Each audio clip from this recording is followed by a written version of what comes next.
Oh, hello. Please, no, don't get up. Pleased to meet you. My name is Newton. Newton Fright. When it comes to most things, truthfully, I'd rather not, if given the option. No, not that I have a problem or anything, it's just things tend to go awry when I get involved, so I'd rather not. Understand? Ha! And now you want to know about my past. Which past? No, I mean I have a witch past, as in I was raised by witches. Have I mentioned I like puns?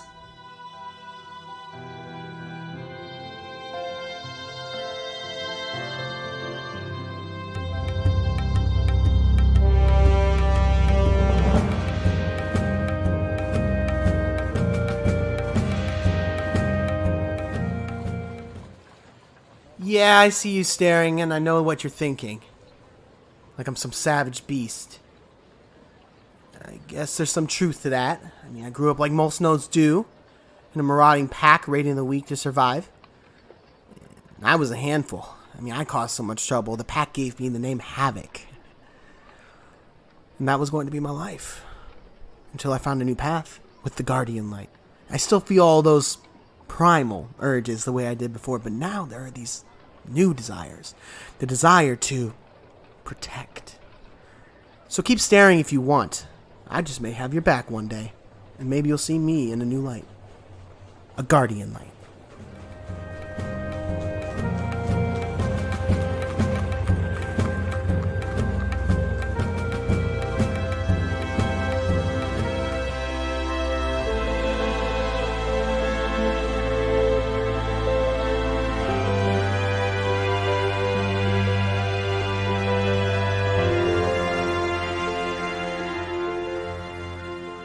Oh, golly, I'm so sorry. I didn't mean to bump into you. Oh, no, please don't be afraid. I know I look scary and green and have tusks, but really I have a banjo. Want to hear me play? No? Well, you look like a trustworthy person, right? I can trust you? I'm afraid of everything. Figure that. A half-orc the size of an orangutan, terrified of literally everything. Irony is not lost on me. Anyway, have a beautiful day. Know of any flower fields I can take a nap in?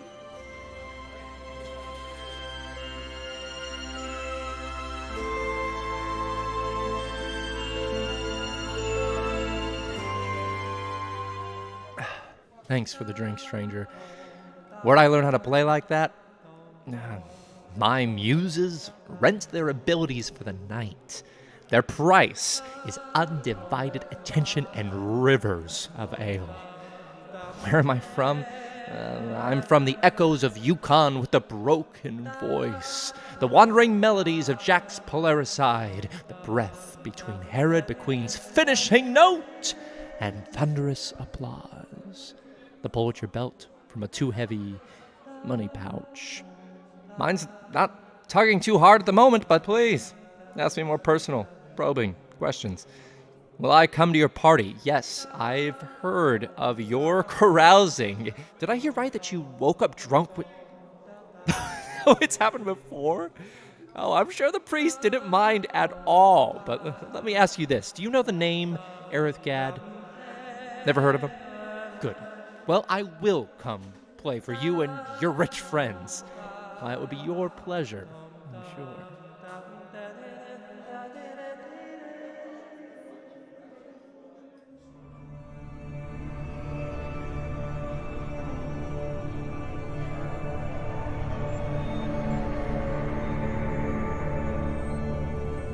Oh, hello.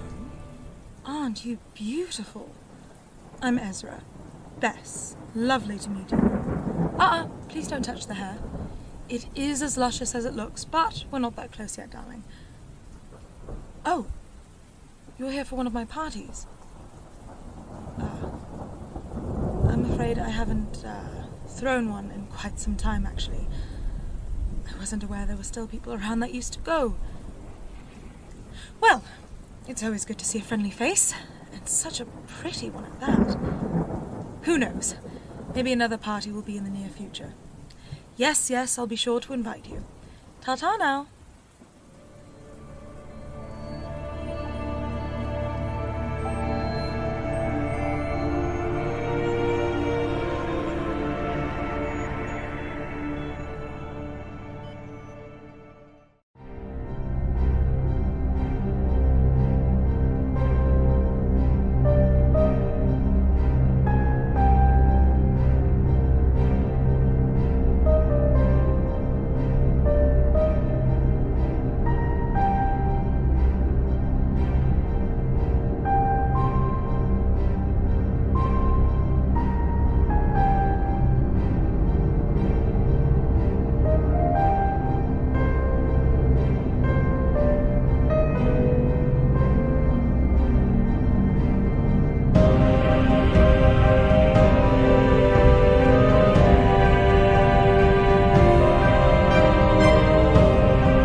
Oh, Justin, by the way, can't hear you on the stream, bro. Yeah, I saw that. They all missed my amazing Batman impression. Oh. No one knows what I was talking They about. should hear you, though. Can't hear me either. Okay, check it now. Okay, now so- I can hear me. Okay. Alright, what I said was welcome to character player. We're gonna dive back into Ravenloft. I did in this cool Batman voice, but now you guys don't get to hear it. So, Ricky, just say the announcements. Yes, I have some announcements, guys. Eldoria, our Eldoria Detour, the Pursuit into the Depths of Avarice, episode 2 is coming back next week, September 23rd at 7:15. So please come and see the second installment of that adventure to see how the crew is going to get out of the current situation they find themselves in. If you're like, what are you talking about? Go and watch it on our stream. You can check it out on YouTube. Speaking of YouTube, we have some new videos coming out very soon. We have some new demystifyings that we're working on and some other things. So please subscribe to our YouTube channel so you guys can see all that awesome D&D content and tutorials that we're going to be putting out for you guys very, very soon. Also, we want to give a big special thanks to a lot of the people who helped make this show possible. First of all the sound effects and music that we use, SwordCoastSoundscapes, Syrinscape, Michael Gelfi, and David Kaiser Music. Thank you so much for allowing us to use your amazing work. We really appreciate it. It helps build out our world and makes it even more immersive, so thank you so much for that. And of course, we want to thank Hero Forge for allowing us to use some of our character art that we used from their character builder for our characters. If you're looking to make a mini and you want to make it custom, they have a great custom miniature builder. You can do all kinds of different races and costumes and props and all kinds of great stuff. Check it out. It is fantastic. Other than that, please follow us on social media, our TikTok, our Instagram, our YouTube, @CharacterPlayer, and of course our Twitter, @CharacterPlay. Other than that, I believe we are ready to start tonight. Justin, back to you. And also, if you would like to play any of the one-shots that we've written thank you. in our time here, head over to DM's Guild to do that. And I think with that, we are ready to dive into tonight's episode of Ravenloft. He got it in there, guys. He did it. Well, last we left off, our group of adventurers spent the rest of their evening at the Wizard of Wine's winery before heading off to Vallaki the following day. On their journey, they came across a malnourished dog that they brought along to Vallaki. Despite attempting to get in and out of the town, the return of wine in time for the festival drew quite a crowd and eventually brought the burgomaster to them. He escorted them through the streets to the town square to kick off the festival and announce to the people of Vallaki the heroism of our adventurers. After a rousing tune played by Gaad and a somewhat inappropriate conversation between the burgomaster and Newton's latest alter ego, Loretta, the group wandered around the festival, taking in the sights and attempting to find a time to leave Vallaki without anyone noticing. Before very long, Aerith discovered a note in his pocket that read, Wachterhaus, noon. And so that is where we are going to begin, my friends. You are all standing off to the side of the main road that connects through the western, northern, and eastern gate. Groups of people walk about, some merry and boisterous, others more demure, as the sounds of the festival, people playing games, people getting text messages, revelry and shouts of townsfolk sipping on glasses of wine roar loudly around you. The gray clouds overhead stretch out like a large blanket over too small a bed, as the scent of salted pork and wolf stew intermingles with the wet cobblestone streets. What are you doing?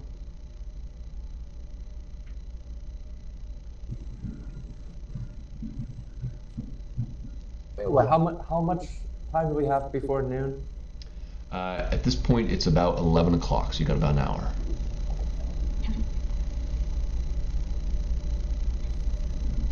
Well, beautiful day. Sorry, where are we all right this second? If you guys have that Vallaki map I had sent you a while back, you're essentially kind of at the midpoint of the town, on the main road that leads from the western to the eastern gate all across. Yeah. Yes, I still have that, man.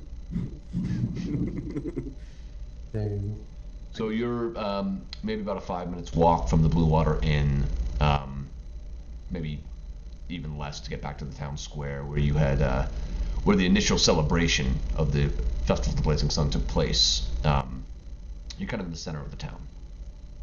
Do we all know about the note that Aerith got? Yes, this was something that was discussed amongst you all. What time is it now? 11 o'clock.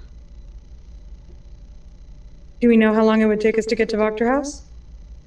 Havok and Newton make a general intelligence check. Can you survival on this?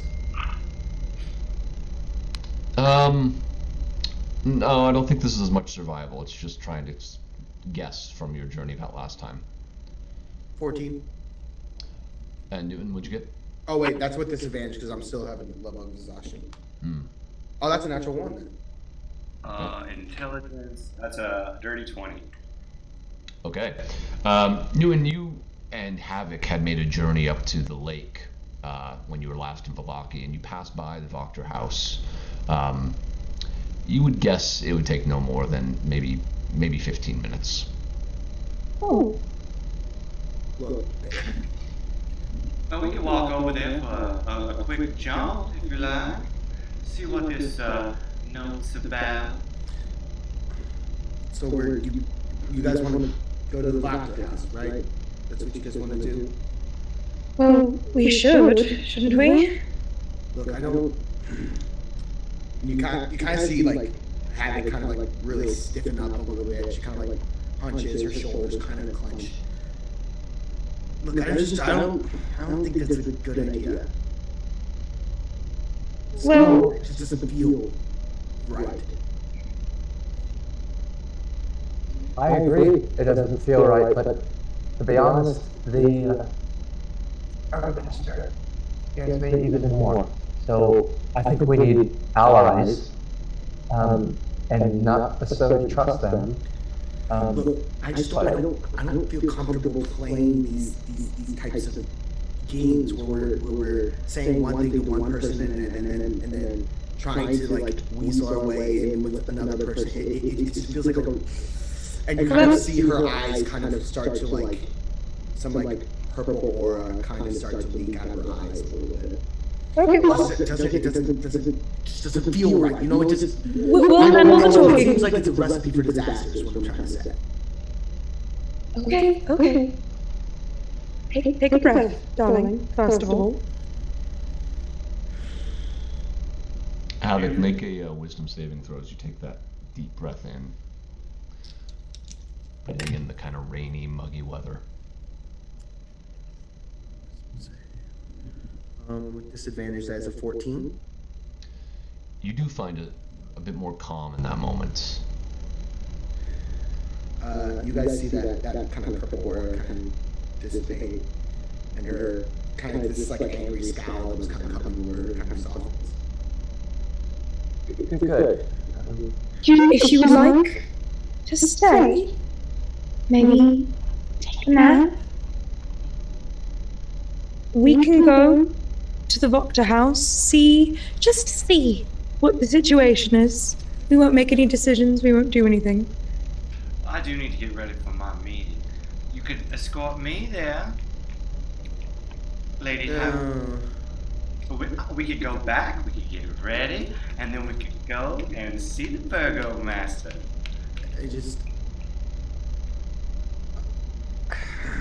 I don't want to leave you guys either. Maybe I just won't go inside or any of that. Maybe I'll keep an eye outside. Okay. If you're alright with that, I do also feel uncomfortable with you being separated in case something were to happen or for some reason we need to leave quickly. I just think I'm a liability in any place where I'm being asked to deceive anybody. Well, you wouldn't have to do any talking. What would be? Doesn't mean someone can't tell. Yes. But yes, fair. Whatever you would like to do. Havok? Maybe I'll watch the dog. The dogs will stay outside. And I look down to Barb. Well, if that's how you feel, but is this a sort of recent development? I mean, I know you've been uncomfortable, but we've had to sort of be a little callous with the truth a couple times before. I just am trying to be more aware of when I'm a liability.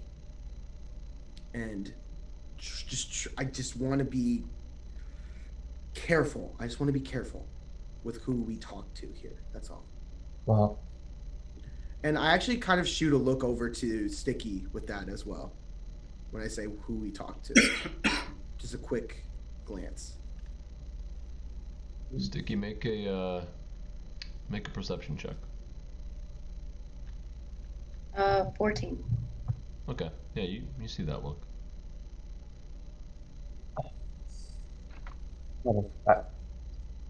I am uncomfortable as well with even the thought of dissembling or withholding information or omitting, some information that we have. But honestly, we have a lot of big players between, who. It's not the just burgomaster. it's not just that I'm uncomfortable. It's that I'm not good at it. That's the other thing. I got you. It's dangerous for me to play these games. Is what I'm saying. And I understand that. But I just want you to know. I think we have to. Rip and yeah.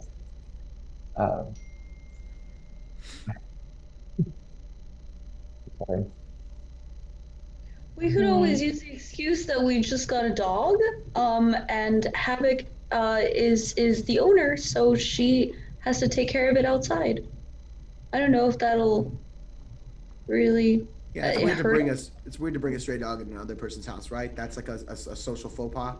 I wouldn't want a stray dog in my house, no. I'll watch the dog. Sure. Yeah, I mean the note I got didn't say that we all have to be there or something, so. Well, then maybe I would. God, I'm so conflicted because I don't want to go, but I don't want you guys to go without me. We don't want to go without you. We want you to be with us. But it's up to you. If you feel more comfortable staying outside, why don't we walk there and then see how you feel when we get there? Yes, Havok, escort us at least. Newton, can you describe, since Ezra's not here, what does Loretta look like? Loretta is wearing a simple sundress, and she has blonde hair and pigtails. But that can change because she's going to have to get fancied up, and she is gorgeous, let me tell you. See, how not worse than Ham Stevens? How not worse? How now, brown cow? how now worse now? How now worse now, cow, brown?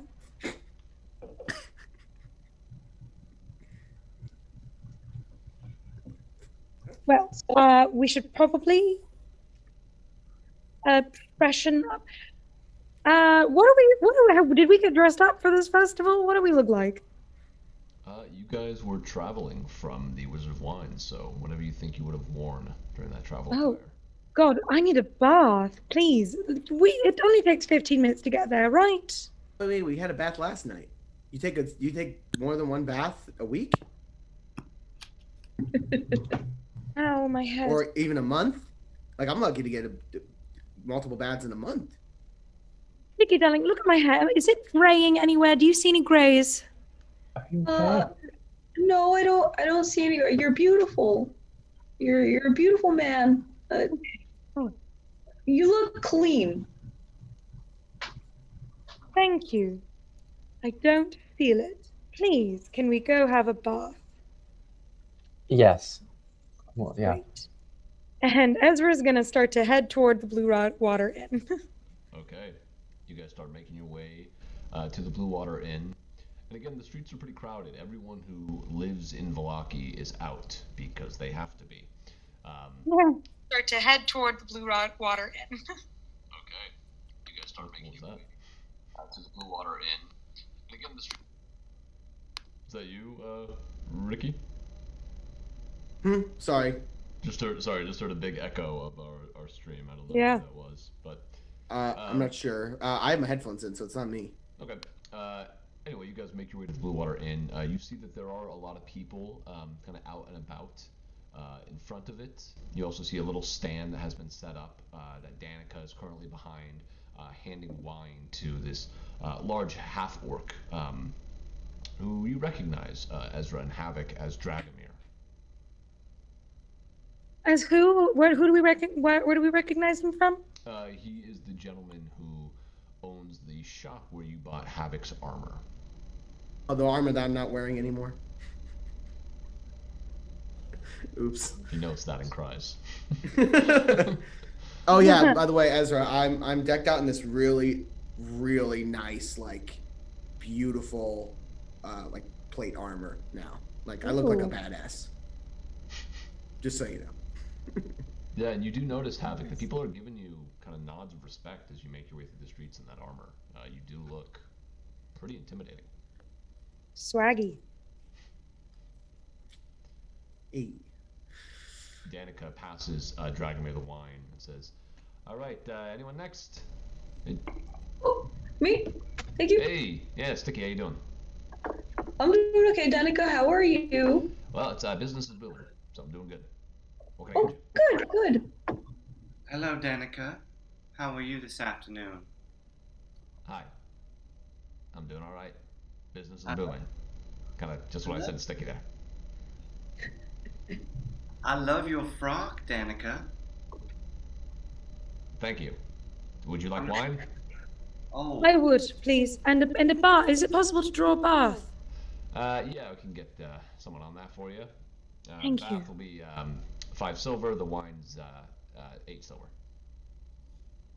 I lean over to Ezra and I say, "How do you draw a bath? Like, wouldn't you?" In a second, darling. Can I get a glass for free? Considering we brought the wine and nearly died to do it. Make a persuasion check at advantage. I actually did die. Just kidding. Or am I? Oh, you know, really?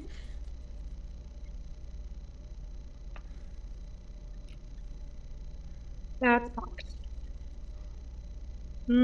14. She looks down at the wine for a moment, back up at you. Fair enough, and just hands you the wine. Thank you. How much did you say the silver was? I mean, the bath? The bath is 5 silver. He passes over a gold. Ah, thank you kindly. She turns around. You see that she gestures to one of the barbacks who was bringing out some more wine. He nods, puts the chest down, and then walks back. Ezra would kind of glance at her like, should I follow? Yeah, follow him. Thank you. Ezra would go. Okay. What is the rest of you doing as Ezra walks away? Stiki says, "So, do we all get free wine?" Look, I can't just give you guys free wine the whole day, but when we say 3 glasses each, that seems pretty reasonable, yeah? 3 glasses. Oh my goodness. That's nice. Thank you. Would you like one now, Stiki? Yes, please. All right. She slides one over to you. I Anyone take else? it. Follow Ezra. Okay, you follow Ezra. Maybe I could use 2, and I'll take 2 of mine now. Yeah, fair enough. I feel like Ezra would be following the gentleman that's going to draw the bath, and then at some point hear them, or hear at least Stiki behind him and be like, what, are you following me? Yeah, I'm following Ezra too. We're taking a bath. Yeah, as you guys are led inside the tavern, you see the tavern itself, there's actually no one in there. They are kind of setting up shop outside. But he leads you through this now empty tavern space, kind of towards the back, and leads you out a side door to, again, what appears to be this kind of large bathhouse type area. Oh, it's a whole bathhouse. Okay. Ezra's more comfortable with that. Yeah, we bathe together. That's what we do. We're a team. That's our thing. We That's do our that thing all now. the That's we time. decided was our thing. Since we've known each other, anytime we bathe together. Well, at least if it's getting you all clean, I suppose. I don't know what you're talking about. I'm fine. Shoot. Uh, And I chug a wine. The teenager kind of gestures to it and says, "It might be about 5 minutes before I can get the water all warmed up. If you want to just wait out here, I'll let you know Okay, when it's thank ready." you. And he heads inside. Aerith, Oh, good. Aerith and Loretta, what are you two doing as they all walk away? Yeah. Is it pretty busy as far as like, are they getting lots of customers getting wine? Yeah, you see that there are definitely some people that are, just kind of socializing around there, and you watch as one gentleman finishes his drink, then walks back up to the line, kind of hanging around to keep going to get wine from them. Okay. And otherwise, it's just foot traffic. People. But they're not like slammed. There's not like 20 people waiting and. No. Then I'll go up to Danica and I'll say I'll just take one glass if that's all right. Yeah, of course. And I wanted to ask you, have you seen those two Wachters around recently? Those two sort of the young ones. Nikolai Got their name. And Carl. Yeah, we got into a game the last time I was here, and they owe me money. And I was just wondering, have you seen? What was that? They owe you money? Yeah, we were playing we were doing some gambling, and they lost, and they were supposed to get me back, but they haven't. Have you seen them around at all? Yeah, I saw them earlier pass by here. They were headed towards the town square. I don't know where they're at now. It was about maybe an hour ago. Okay. I don't know. Do you think that are they good for it? I mean, is the Wachter family, Money? kind of? Yeah, they got plenty of money. Not a lot of sense, but plenty of money. Oh, not a lot of sense. Well, I kind of did get that impression. Is that sort of are their parents kind of like that as well, or is it just these two hooligans? Well, it's just their mother now. Husband passed away years ago. Yeah, she's no. I've only met her a handful of times. She's a smart lady. Oh, she doesn't come to the Blue Water. She doesn't go out much, but anytime I've seen her, she's been nothing but kind. Kind, you would characterize. Okay. Yeah. Keeps to herself mostly, but. Mm-hmm. And I'm so new here. I've heard there's some tension between the Wachters and the Burgomaster. Is that right? She kind of leans in now. You seem like a very curious individual. I mean, we live in the Barovia here. I mean, it's and I've been brushing elbows with some pretty powerful people. I think it's only good that I know who I'm dealing with. You know what I mean? Persuasion check.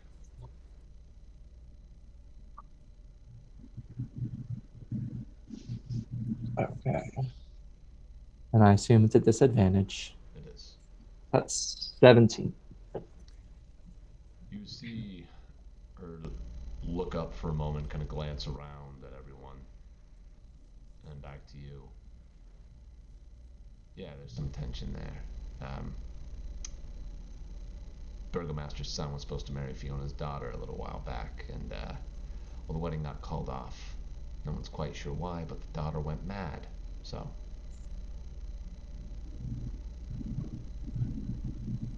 The Fiona's daughter? That's the news. Oh my goodness. Yeah, so again, no one really knows what happens, but that Victor kid, he's kind of creepy little fuck. Really? Had you known the daughter? What was her name? Her name is Stella. known in passing, not personally.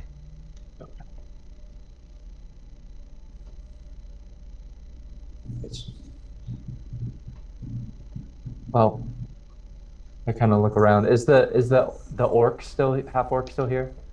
Yeah, he kind of walked off to the side and is chatting with this tall, blonde, elvish woman. But he's still here. And as you are kind of waiting there, you also see this big, kind of portly man who looks somewhat familiar to you. You've never met him. He makes his way down the steps of the Blue Water Inn, carrying another case of wine bottles up to Danica, and gives her a quick kiss on the cheek as he sees you and Loretta, and says, "Oh, thank you so much for your patronage. Is she talking your ear off, this one? Get back in the kitchen, you." All right. No, it's me that's been keeping her from her business, so apologize. You've been keeping her from her business. Well, I mean, I've been talking her ear off, I should say, but That's all right. She runs the place, so if she's talking to you, I'm sure she has good reason. I'm sorry. What is your name, sir? I'm Aerith. Aerith, nice to meet you. My name is Erwin. Erwin. Good Yeah, name. he's the real owner of this place. But I couldn't run it without you, sweetie. He kisses her on the cheek again. How disgusting. When he sort of kisses her, does Danica seem to, I mean, Make an insight accept check. it, or? Yeah, make an insight check. That's a one. She seems quite accepting. May I make an insight check? Yeah, go for it. Oh, that's a natural 20. You can sense that she's thinking, where's Ham Stevens? No, she seems, they have a funny relationship where she's pretty kind of harsh with him, but you see a smile kind of curl over her cheeks as he kisses her, and she just gently puts a hand back and pats him on the cheek, and it kind of scratches his big brown beard as he begins to walk away. Something wrong with the wine there, Loretta? Oh, I haven't been served yet. Oh, here. I put the glass on the table. I thought you would just take it. Thank you. Well, any other questions, or I'm gonna, try and get back to this. I take one more look around, and if there's no one that's really nearby, I kind of want to lean into her and say, got a meeting with the Wachters in a little bit. Should we trust them? Who can you trust in Barovia? I'd say never trust anyone fully. But hear him out? Sure, you can do that.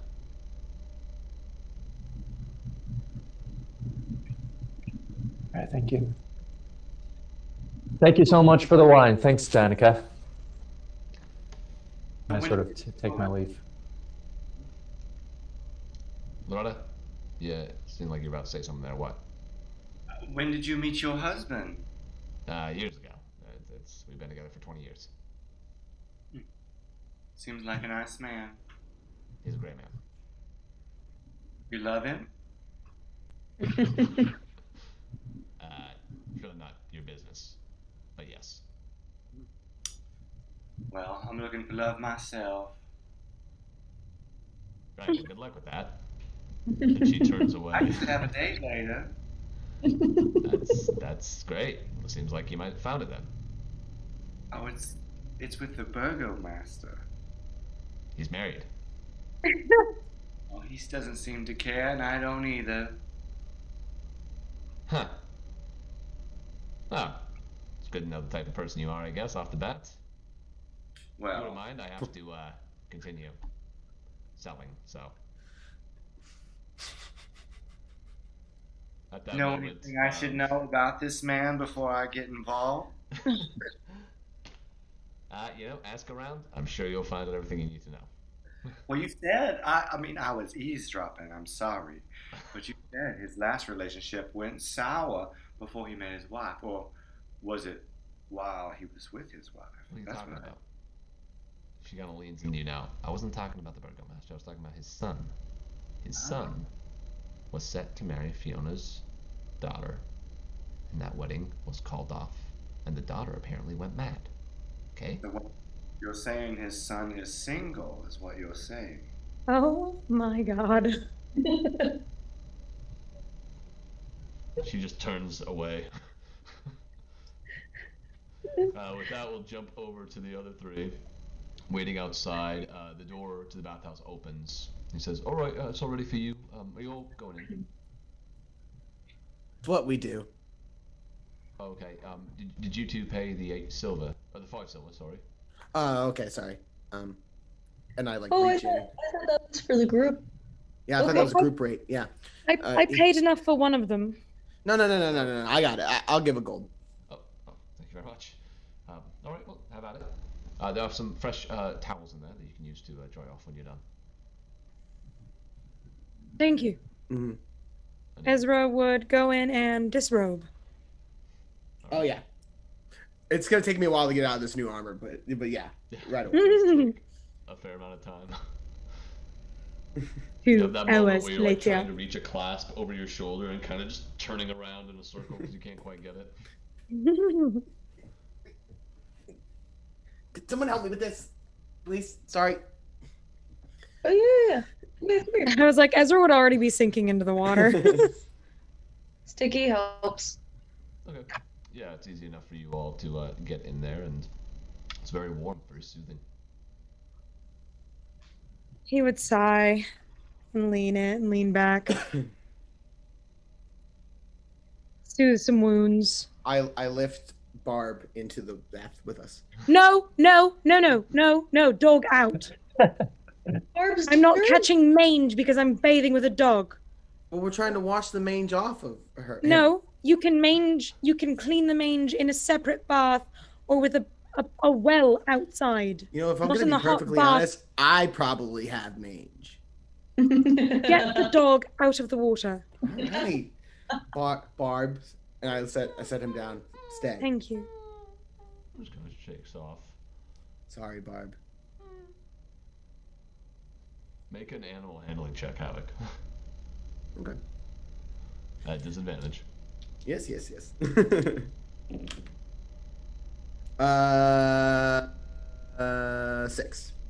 Okay. You set Barb down and kind of hear him whining in your direction. And after about a minute, Barb jumps up over the ledge and falls into the water. Yes! That's what I wanted, really. So I'm happy about this. I won either way. Are there multiple baths in the bathhouse? There's like about 4 almost like hot tub size baths. Ezra's getting in a different one. That one's probably not you move heated. To a different one. It is not warmed. Is it cold? Okay, you know what? No, If you fine. have, like, a pool. Me and Barb will get in the cold one. I don't mind. I'm used to bathing in cold rivers anyway, and so I get out. Okay. Take Barb with me. Easy enough. But I'm still facing them, so we can have conversation. Okay. Ezra would huff and then settle back in. As you go to take a sip from your wine, Ezra, you notice a little dog hair that flew into it. Oh. Pull it out.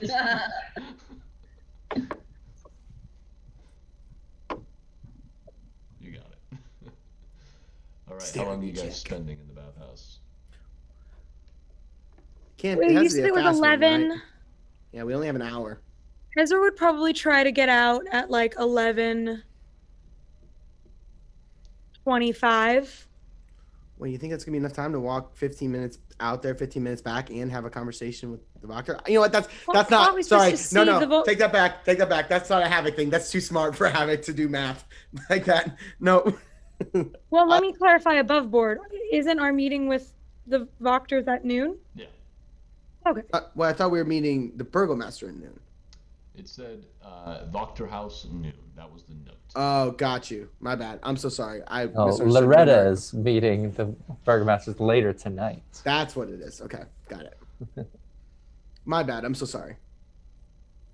Yeah, so Ezra would probably try to get out at around 11:25. Okay. And then go back to... We have rooms there, don't we? You do, yeah. And then go back to the rooms and get dressed and ready, do his makeup. Sorry, you do not have a room. You guys had a room before, but you'd have to speak with Danica again. But if that's something you'd like to do, it's easy enough. Okay, then yeah. I don't think we plan on Well- staying, right? We plan on leaving right after the festival. Okay, well, is there like a communal room I can get ready in? Stalls on the side that you can change. Is there a mirror that I can use? Yeah, there are mirrors in there. Okay, then yeah, I would get dressed, get ready, get cute, and put makeup on so I don't have to rely wholly on my disguise kit. Gotcha. I mean, on my hat. Okay. During this time, Aerith and Noon, are you doing anything? You're just waiting for them. Waiting. I'm waiting. I actually go inside to the tavern, and I just sort of think and have my wine in there because I want to get away from the people. Gotcha. After a moment, sitting in there, you hear a voice from the kitchen just say, Aerith, right? That was your name? And Erwin pushes open the door and is standing there. Yes, I'm sorry. I hope it's all right that I'm just getting away from the people. And, we don't really have the tap room open right now for customers. I'm sorry, I think I might have to ask you to leave unless you can come up with a good reason to stay. No bother. I'll go to my room and I Okay. go up to my room then. Okay. We'll say retroactively you guys got a room from Danica. Oh, do we not have a room anymore for the blue water? Oh, I guess because we came back. Yeah, Oh, you that's came right, back, yeah. but you were already talking about it. We said you guys had that conversation with Danica, and she charged you. Actually, I'd say she gave it to you for free since you said you weren't staying the whole day. Okay. Yeah, I'll head up there. But can I, when I sort of leave, I mean, did he seem nervous that I was there, or just, not wanting? Make an insight check.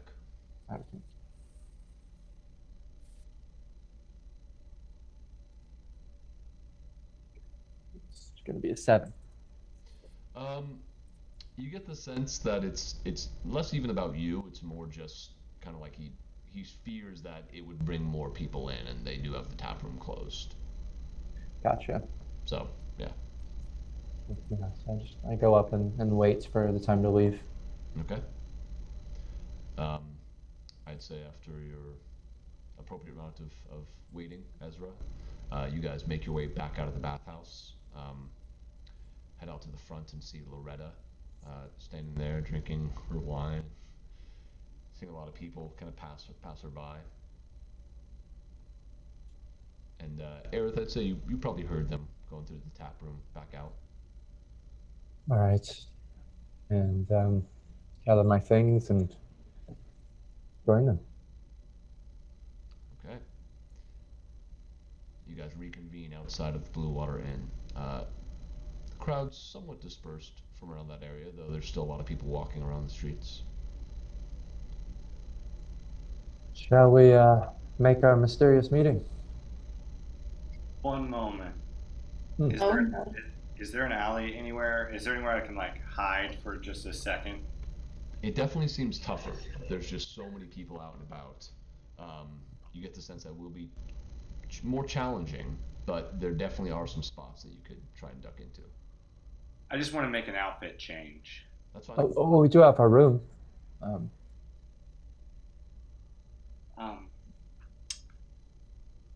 I step. Just everybody circle around me. Just circle around me. All right, we got to protect her modesty. Come on. Got it. I kind of like open up my cloak as if I'm Yeah. checking it for patches. Or, Are you just doing I this take out in my- the middle of the street, or are you finding an alley, Newton? Well, they're gonna like block me from the view. No, if he starts doing something in the middle of the street, I'll be like, come on, let's at least get out of sight. I just want to change my dress. Is all. I've done this I don't know how many times for I don't know how many people. But Barovians, they don't want anyway. Why don't you just go up to the room? Okay, we'll wait. Okay. All right, you head up to the safe room. Yeah. She gets so weird What do you when do? she's in her like zones. I don't know. You know what zone? Change my dress. To So I come down the stairs and I have a white parasol and a white, beautiful, form-fitting dress that goes just above the knee. Ezra, when did you have time to buy that? Oh God. This is much more fitting for a party of this nature. No, I understand that. When did you have time to get it? It's called magic, love. Ezra's gonna go and touch the dress to see if it feels like a dress or if it feels like a spell. it feels like leather. He just, oh, I see, and would turn around. All right, you guys begin making your way to the Wachterhaus up on the North Road. Havok and Newton kind of leading the way. As you start to make your way north, you do see the houses in this area grow larger in size. They look a bit more splendid, and eventually you do come across the Wachterhaus. You see this large two-story manor with a little garden out in front, and you see out in the garden, right behind their kind of iron gate that surrounds the property, some tables set up with different food and an assortment of different people all standing around kind of chatting, drinking wine. You also see kind of off on the patio this little band, just a musician playing violin, one who seems to be playing a lute of some kind, just playing some music. As Ezra would look absolutely delighted. All right, as you make Oh, your a way to the gate, and proper you do see garden party. a Sorry, couple go of ahead. guards standing by the gate as you make your way up. Ezra just, Iris, darling, your note, your invitation. Yes.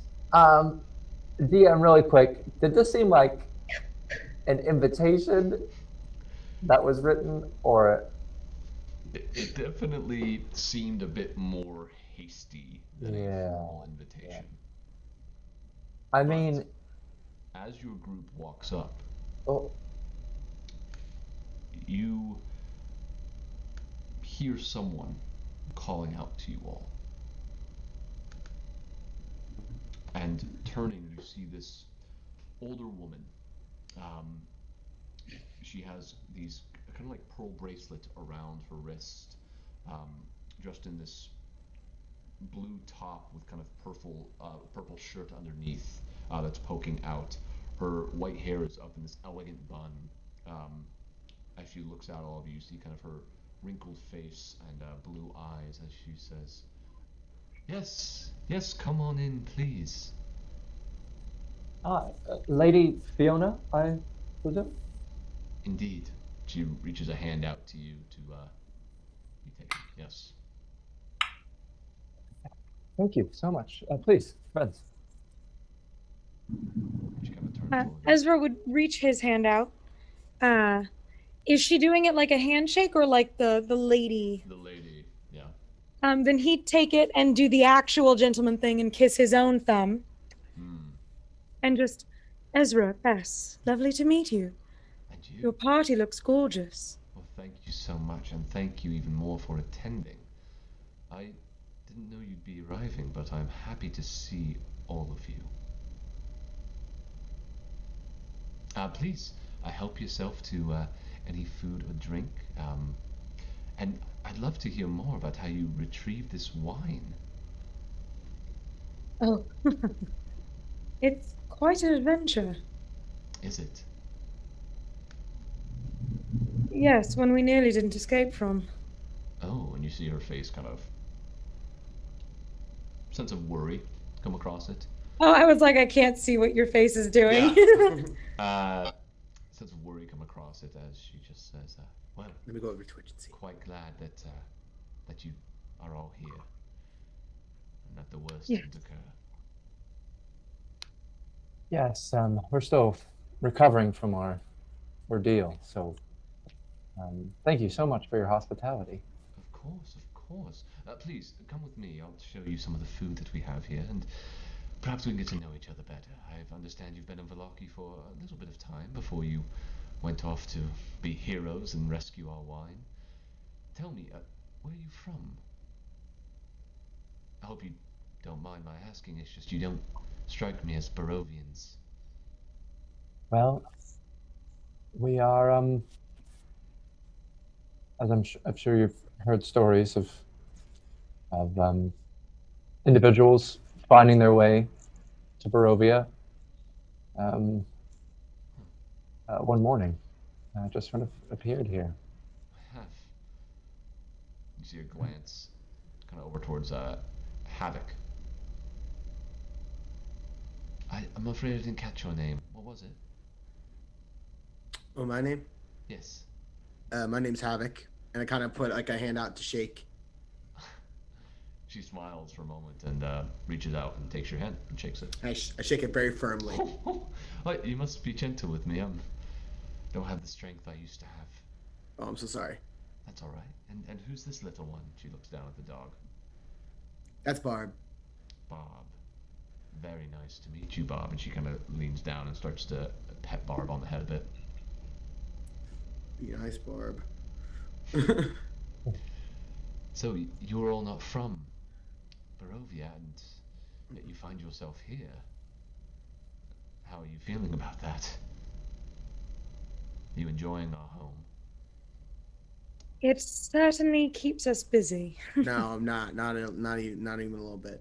Yeah. Though I do have to say, in all honesty, this moment right now is one of the brighter ones that we've come across. Yeah, Barovia is kicking my ass a little bit.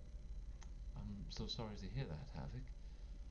Aerith, I'm delighted and humbled to hear you say that it's a bright moment. I hope it will stay that way for your visit here. I hope so too. I've actually been quite looking forward to meeting you. Have you? Yes. What, pray tell, is the reason for that? Not sure. Just I've had a good feeling and don't often get many of those these days, and I'm very happy to say that I think I was right about this one. So, and I'm sure that doesn't make any sense to you at all, but it's wonderful to be here. Well, thank you. And I understand, for many people, even those who are living in Barovia, born and raised, the land can seem dark. But there is light. And I do believe that the light will find its way forward. I like her. I'm gonna insight check her. I like her too. I'm gonna insight check her. Advantage of it. Kind of off of as soon as Aerith says like I think I was right about this one. I'm really watching her face as she responds to like him saying that like he kind of implying that he wants to like work with her. Okay. Insight, that is even with disadvantage, it's an 18. A disadvantage is 18. Okay. How mean of a DM am I? Okay. Be mean, it's okay. No, I'd say at this moment, yeah, you watch her, and no, you get the sense like she's genuinely complimented, if not a bit confused by the way that was phrased. Okay. But does feel, looks like a sense of pride kind of comes over her face in that moment. And it does strike you as very genuine. Okay. Havok, by the way, you must try this smoked herring. Have any of you had any smoked herring in Barovia? In Barovia, no, I haven't. Yes, let me It's see. delicious. Please try some. Thank you. Thank you. Not because I don't trust her, but just because I feel like we have had bad food experiences. Can I just do like a quick, subtle little check on the food before I put it in my mouth? Sure. Go ahead and first roll a sleight of hand, and then roll a medicine check. Sleight of hand.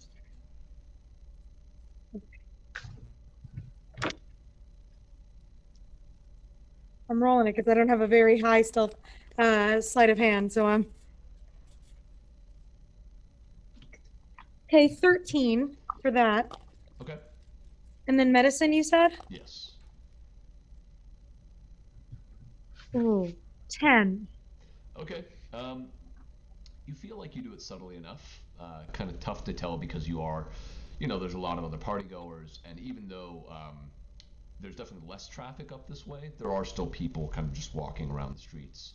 But at least from her direction, you think, yeah, I did this subtly enough. I'm not being rude or anything. That's mainly what Ezra was trying to avoid. And when you smell it, you don't get any sense or any intuition that there's something wrong with the food. Yeah, Ezra would take a small bite to taste it first. Okay. Your DM doesn't know what smoked herring tastes like, but it tastes really, really good. Well, then why would you make it that? No. As I said it, I was like, I hope they don't ask me what it tastes like. Where are they getting smoked herring around here? Tastes good. It could taste however you want it to, DM. There's no Your ocean world. around here. There's that candy in Willy Wonka's where like it tastes whatever your favorite thing is. Snozberries. There you go. Okay.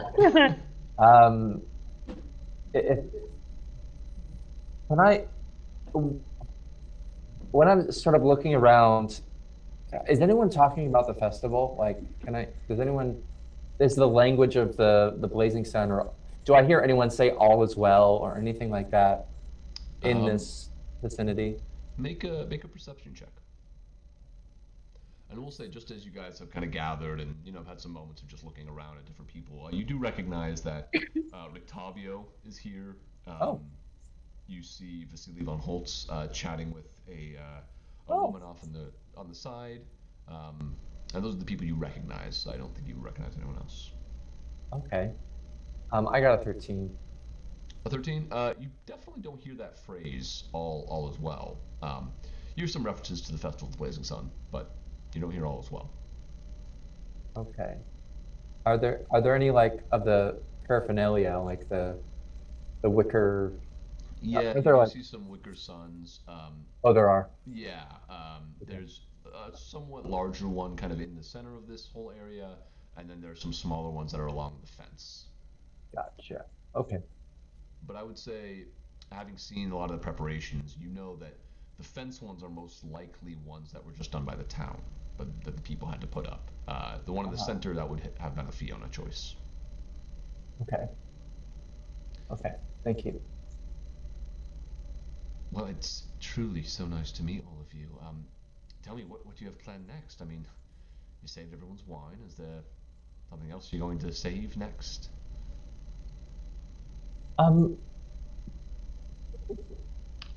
Ourselves? Well, yes. While this has been an interesting and curious experience, as you mentioned, we weren't brought here exactly by choice. Yes. So our sort of longer dream or hope is to be able to leave. I hope you don't take offense by that, but there are... I mean, this is not your People. home. I imagine you have other responsibilities and people you care about back where you came from. Yes. Well, Yeah. I do hope while you are here you've at least enjoyed some aspects of Barovia. Perhaps you've met some people who are kind, or, I mean, what do you think of Vallaki? Yes, I mean, there is some particular things that are sort of pique our curiosity, and one of them is in the mountains, Kresk, I believe. Do you know much about the people that dwell there? Kresk? I mean, they're a very suspicious lot. Most people in Barovia are. I have heard stories about the Abbey over in that direction. Do you know much about the Abbey of St Markovia? I don't believe I do. No. DM, does that name rings a bell for me, right? I believe it does, though I don't know what kind of information you'd have about it. Right. I just wanted to make sure that I caught that sounds familiar. Yeah, it definitely sounds familiar. Okay. Well, the Abbey... Is the Abbey associated? Oh, sorry. Oh, no, you're all right. The Abbey was founded by a group of monks who stayed there and worked on healing people and being a bastion of hope, really, but something apparently drove them to madness, and well, they all perished within the walls, the confines of the Abbey itself. Speaking of, I'm not saying this out loud, but is her daughter in attendance anywhere? Looking around, you do not see anyone that looks like a daughter. Okay. When she said madness, was there any sort of twinge, or did she... Took a bit of a pause before she said it. That sounds truly horrible. First, for people that are trying to do such good and bring light into this place, for them to go mad seems... Well, that's the tough thing about darkness, isn't it? It does not stop. It is relentless, but that just means those who serve the light must be relentless as well.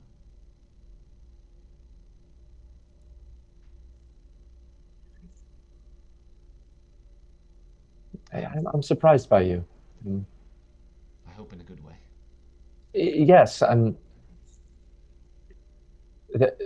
not that there aren't any, but there aren't many who doesn't seem to be touched by the darkness.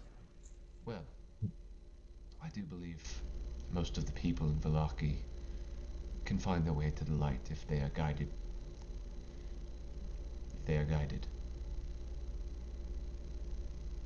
And I see that the company you keep is reassuring as well. Vasily is a friend. Oh, is he? You know Vasily? Yes. How did... That's incredible. Yes, Vasily is someone I speak with a lot. A bit of a confidant, really. Yes, he's been a great help. Is the doll maker? No, that's Noblinsky. Also, we have a ledger for Vasily, don't we? You do, yeah. Oh, we haven't given it. No. Yeah, Vasily is the guy who gave you the job. Led to Havok getting the armor. Yeah. You saved him from a wolf attack when you were first making your way to Vallaki. But he's also helped us with the trial, or something to do with the... He helped you with some guard trouble early on when some guards were looking for Newton. But hearing the sound of his name, he kind of glances over. You see him pat the woman on the shoulder and make his way to you all. Just say, "Hello, friends. Oh, it's so good to see you. I didn't know you were coming to this." It was... We didn't either. Oh, really? Well, I, for one, am quite glad you came. Has Fiona bored you yet? No. She's been delightful, actually. I know, I'm just teasing. She is quite the host, quite the lady of Vallaki. You're too kind to me, Vasily. No, I'm just speaking the truth. Just speaking the truth. Can I insight check this? Yeah. That them this. That them this. Whatever Just all this right is here. that's What's happening right here. Oh, 23. Yeah, I mean, you get the sense that they are playful, and there's definitely like a, hey, we're friends, we're joking. But especially your kind of noble background, you can tell when there's like a little bit of the kind of I'm richer than you type feel amongst each other. They're kind of no, not rival. me, Ricky, is very used to that. They ultimately do seem friendly, but with that kind of added little layer. Sorry, I missed the added layer. The layer of, they're rich people that play rich people games against each other at times. Ezra said that can be hot. Did you just say that out loud? No, but he kind of has a little smile that says it. Gotcha. What are you smiling about, Ezra? Thing. Well, I am quite glad you all came. How are you enjoying the Festival of the Blazing Sun thus far? Well, we only just got here, really. We're curious to see what it will be like. It was brilliant. Oh, hi. Thank you. Truly inspiring. Thank you. I've always been bad about taking happened on compliments. that stage, frankly. What was that? I think it was the most inspiring thing that happened on that stage, really. You see Fiona kind of shh. Let's not talk ill of this beautiful festival that we get to enjoy today. My apologies. Did she seem scared that he was saying that, or did she seem offended that he was saying something like that? Make an insight check. Oh, man.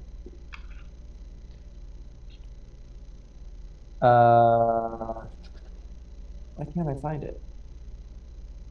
It's 12.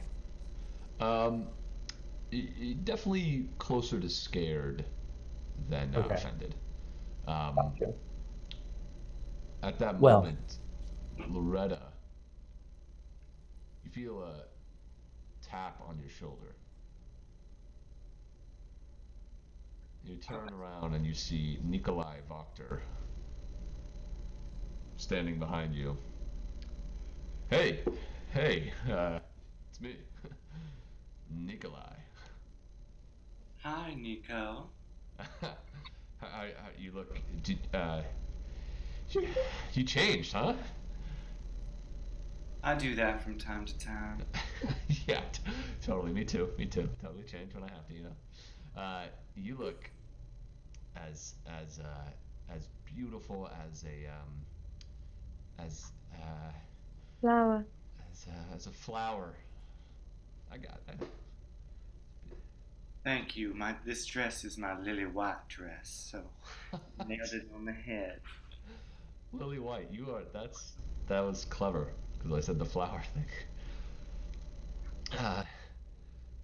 I haven't been able to speak. Is this your mother? Yeah, this is my mom. Your house is gorgeous. It's gorgeous. Oh, thank you so much. What was your name again?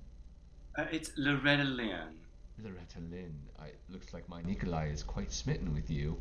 But no, Mom. I think you look lovely. You're more gorgeous than our house. Well, I enjoy his domineering presence next. So. Nikolai kind of leans to you, Ezra, and says, "Hey, what does domineering mean?" It means Commanding. Yeah, that's what people call me, domineering Nikolai. So. Oh, the hairs on the back of my neck like bristle. Oh. I think Ezra would just kind of like gently pat Havok's arm. Loretta, maybe I don't know if you want, I could take you out on the lake a little bit later. You got like a little rowboat.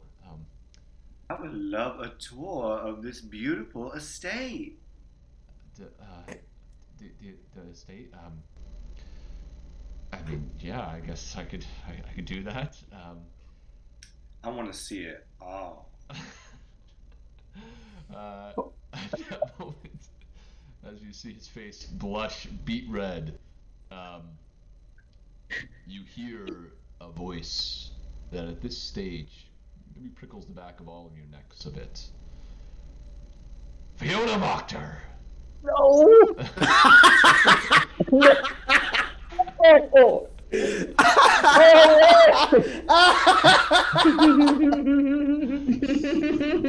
As you watch the burgomaster and his procession of guards, as well as his wife and Ezek, kind of making their way through the gates and up towards Fiona, who you see now puts on a nice large smile as she says, "Oh, Burgomaster Velakovich, this festival is the best one yet, and that is a high bar to have to pass."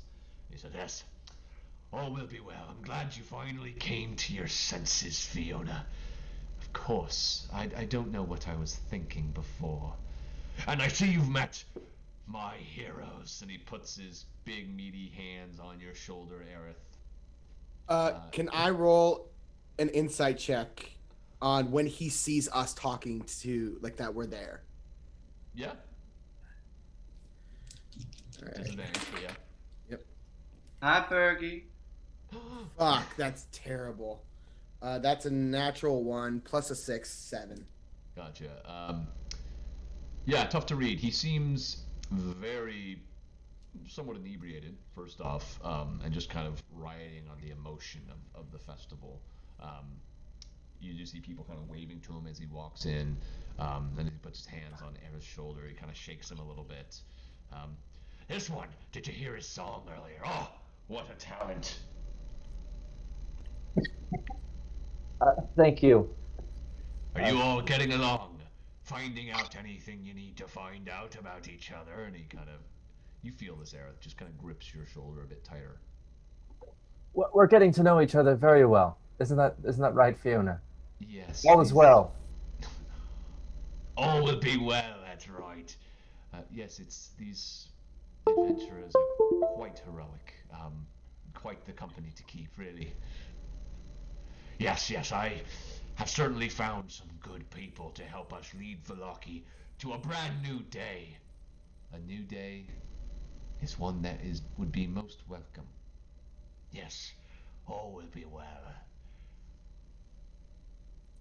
Is his son in attendance? You do not see his son. Fiona, I don't know if all of you are aware, has been a bit outspoken against me for a while. Seemed to have some issue with my son. But that's all water under the bridge now, isn't it, Fiona? You see she holds the smile for just half a sec longer. Yes, of course.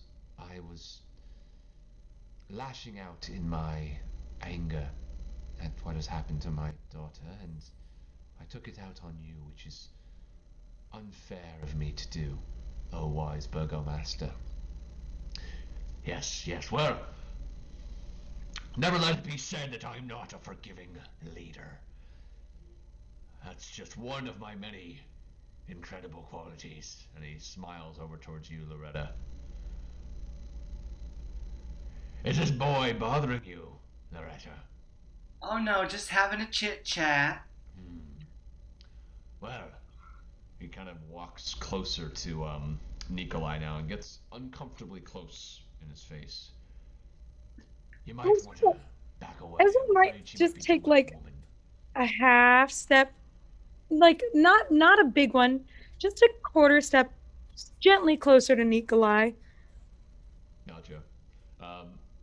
Burgomaster doesn't seem to notice too much and gets, again, just a little bit uncomfortably close to Nikolai. Puts his hands on his shoulder. You might want to cut your losses, lad. I'm afraid this one might be too much for you to handle. So, let me just. This is gonna be. So, we are standing. How are we standing? So, You to my and left. Ezra have kind of sandwiched Nikolai with that move. So wait. I gotta get angles here. So like, did he approach, and Nikolai's on my left? Yeah, and then Ezra kind of scooched in. Okay, so just with a little quick turn of the head, I give a wink. I give a wink to Nikolai. Just. Make a stealth check on that. Come on, this is beautifully done. I'm sure it is. You're so good at stealth checks. When has stealth checks and the Burgomaster ever gone wrong for you? Yeah, not once. Not ever. Oh no. Did we jinx you? Natural 1. Oh, fuck. Advantage? You're not gonna give me advantage on that? No, because it's less for his and more for other people that are watching. He's a bit too inebriated. He doesn't seem to notice too much. Okay. But everyone else does. Okay. You kind of whisper audibly, "I'm winking."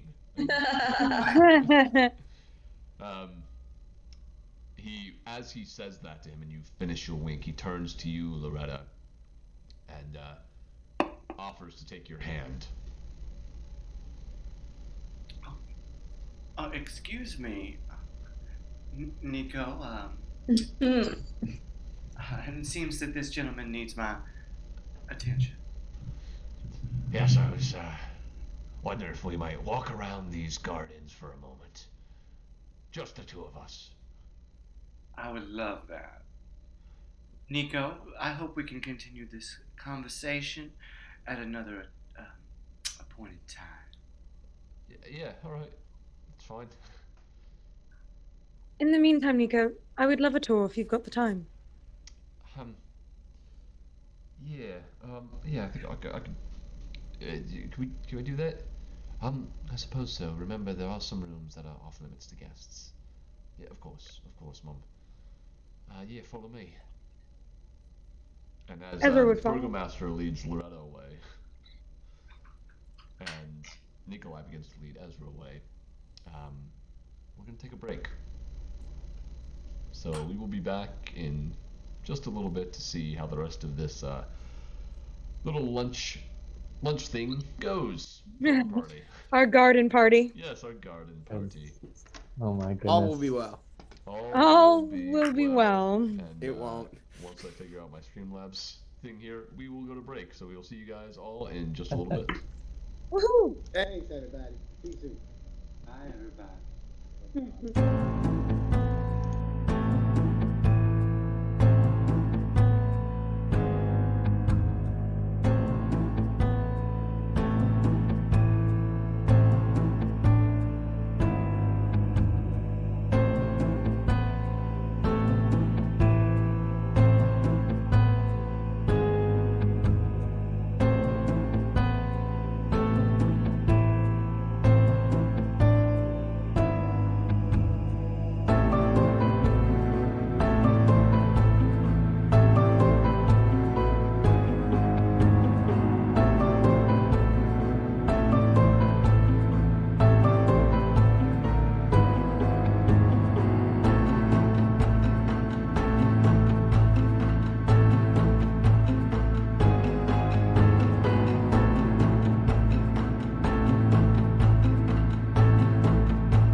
So, just before we went to break, we had Ezra being led off by Nikolai towards the house. We had Loretta or Newton being led off by the burgomaster to another side of the garden, while everyone else stood with Fiona Wachter.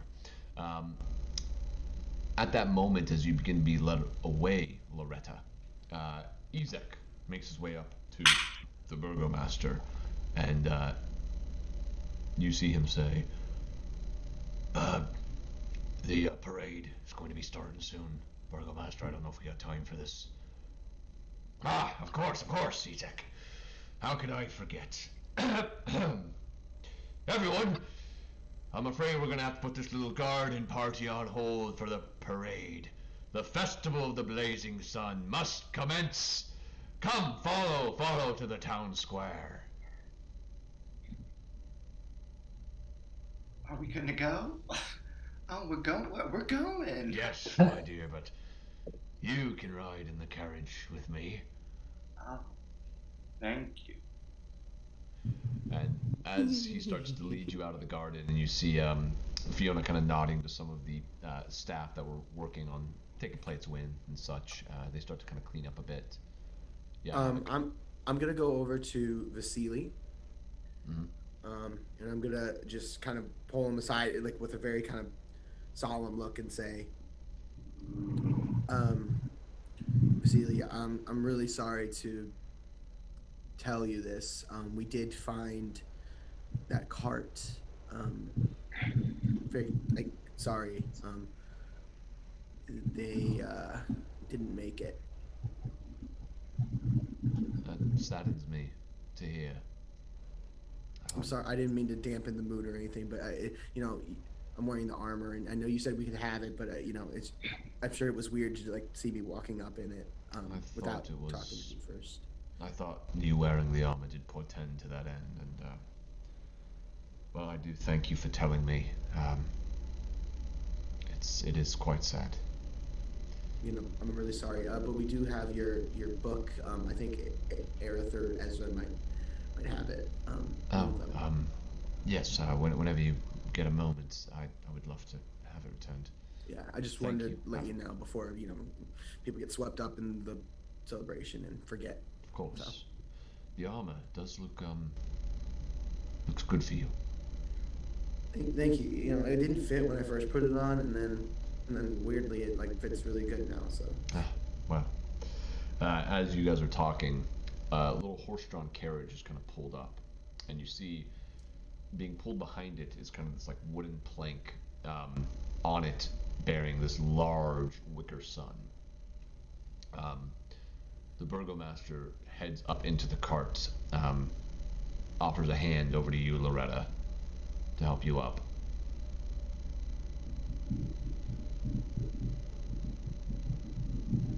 Can't hear you, Loretta, but I presume you went up, and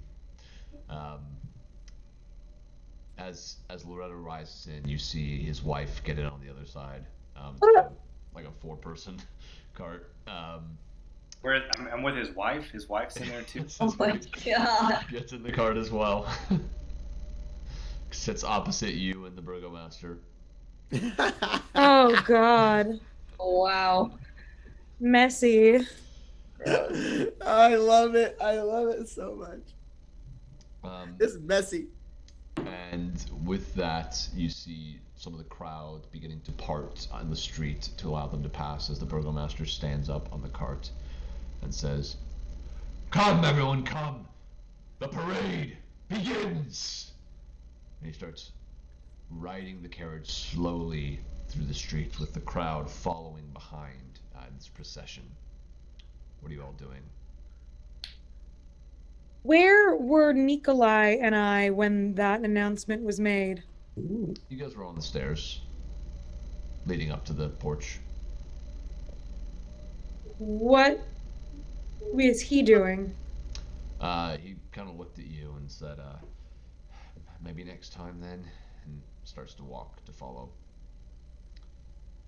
Fiona turns to you, Aerith, as you guys are kind of witnessing this all happen, and just says, I I'd very much like to continue our conversation, perhaps at another time.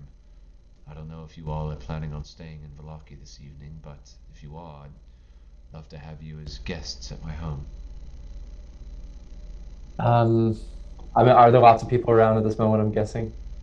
People moving. It doesn't seem like a lot of people are like tuning in necessarily. I'll say, a sort of, thank you so much for the invitation, and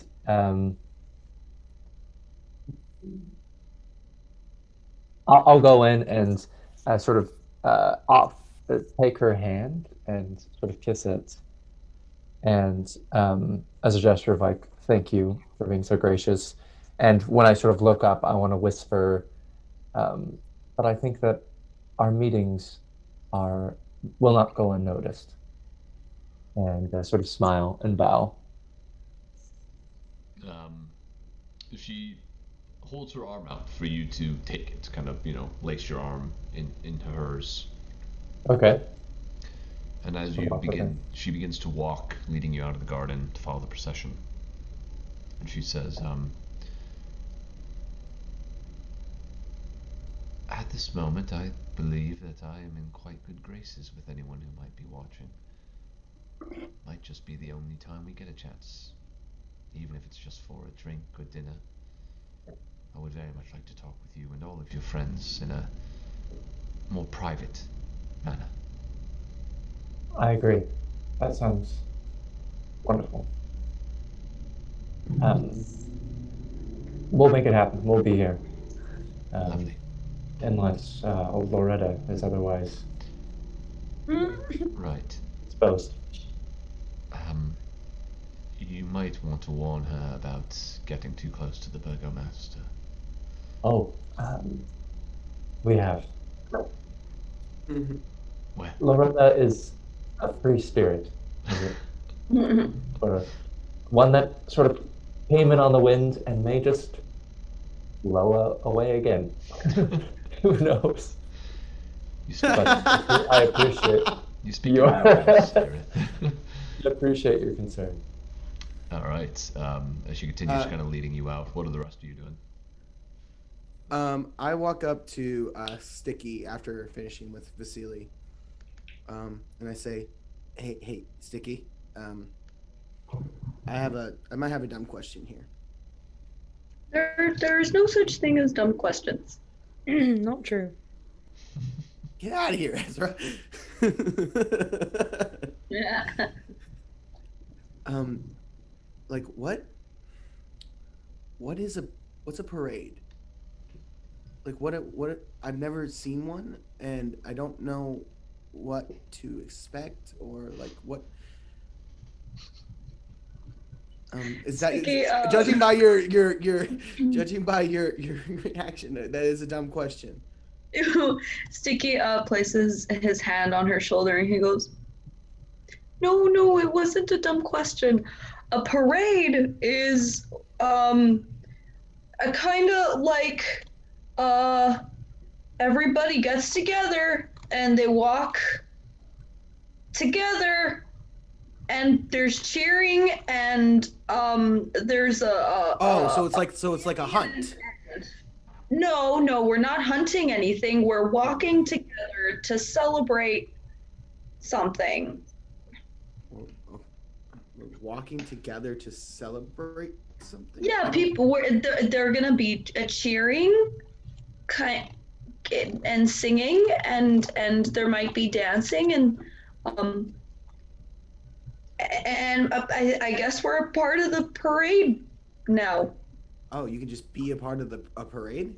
I don't know that's how that works, but I think that's what's happening. I also wanted to ask you a question. How are you feeling a little bit better now? I mean, I'm sore as fuck. Like, yeah, I'm That's still not what I really mean. tired. Well, yeah, okay, that sorry. I know that you were feeling uncomfortable going into this meeting, and then the Burgomaster showed up, so are you okay? And you see her like almost go into like 1,000-yard stare for a second as she tries to like process that question of "Are you okay?" Stiki, does that Havok? I mean, yeah. That's a complicated question. I feel okay. I feel different. I just don't.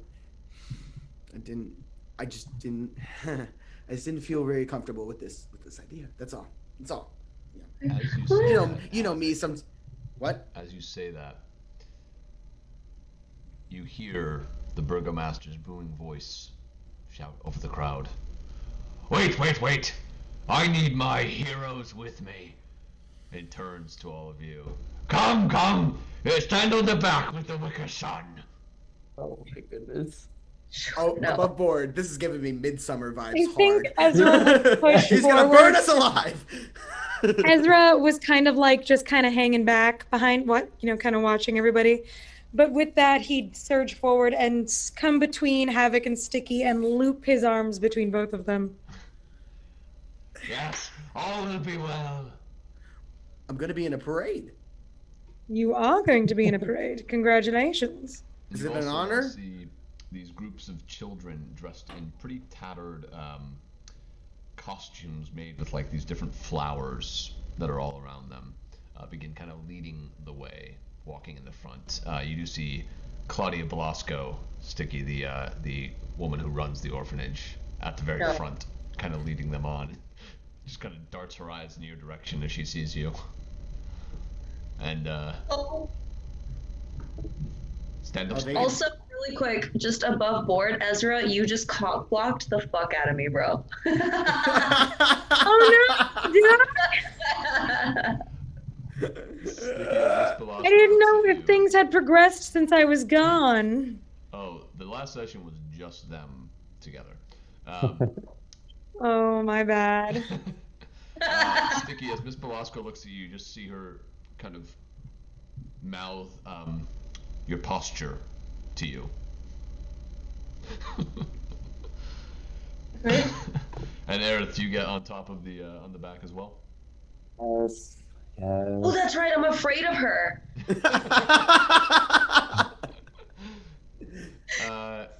Stiki snaps into alignment. He's like,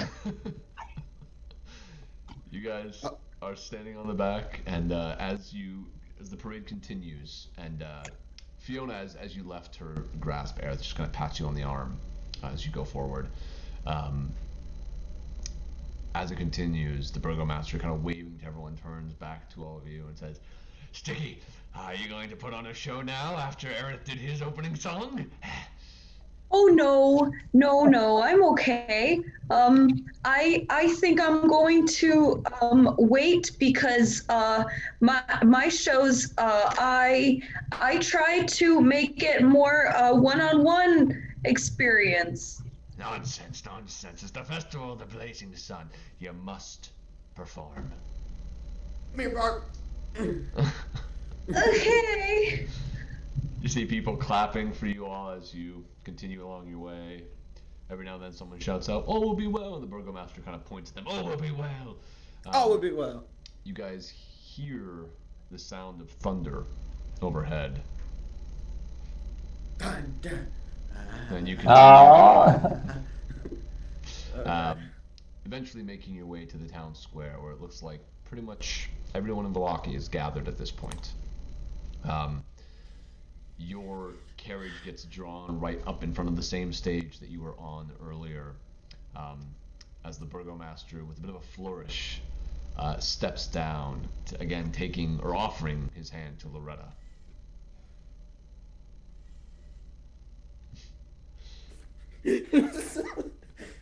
I don't know if you're saying anything, Seth, but I cannot hear you if you are. Yeah, you can't hear me? No. Just the faces you were making. I can hear you now. Thank you, sir. Oh. And he kisses your hand as you descend, and his wife follows. Can Ezra help his wife down? Yeah. Ezra's Ezra's gonna help his wife off the carriage. Okay. As she sees your hand, she glances up to the burgomaster, then back to you, and reluctantly seems to take it. Kind of nods in your direction, but definitely seems hesitant about it. I don't like it. You guys make your way up to the stage, or rather, the burgomaster does with Loretta, and kind of gestures to you all to join. Okay. Ezra would go. Full plate armor, shield, mace at my side. I'm going. Gotcha. You see a couple of guards come and grab this large wicker sun and begin to like pull it up onto the stage as well and set it up on this little spot. As you all kind of stand somewhat behind that wicker sun, a little bit off to the side, but on the stage and definitely visible for all the townsfolk. The burgomaster looks out and just says, "Yes, here we are, citizens. The festival of the blazing sun, with our brave adventurers as well. Today has truly been a glorious day thus far, and it will continue. The blazing sun is our gift to the Morning Lord, asking him in his infinite wisdom to bestow upon us a gift of sunlight that we haven't seen in the Valley of Barovia for centuries. We ask of you, O Morning Lord, to take pity on your people who do your bidding and show us the light that will be needed to one day drive the devil from these lands for good. Bless him. All will be well." And you hear the crowd mostly kind of chant that back to him and begin clapping. And also with you. He takes the torch And with your spirit. glances at you, Havok, as you say that. Stares at you for like a moment longer. There's like a tension in the crowd as the clapping kind of stops for a moment. He's just holding this torch looking at you. Did you have something to add?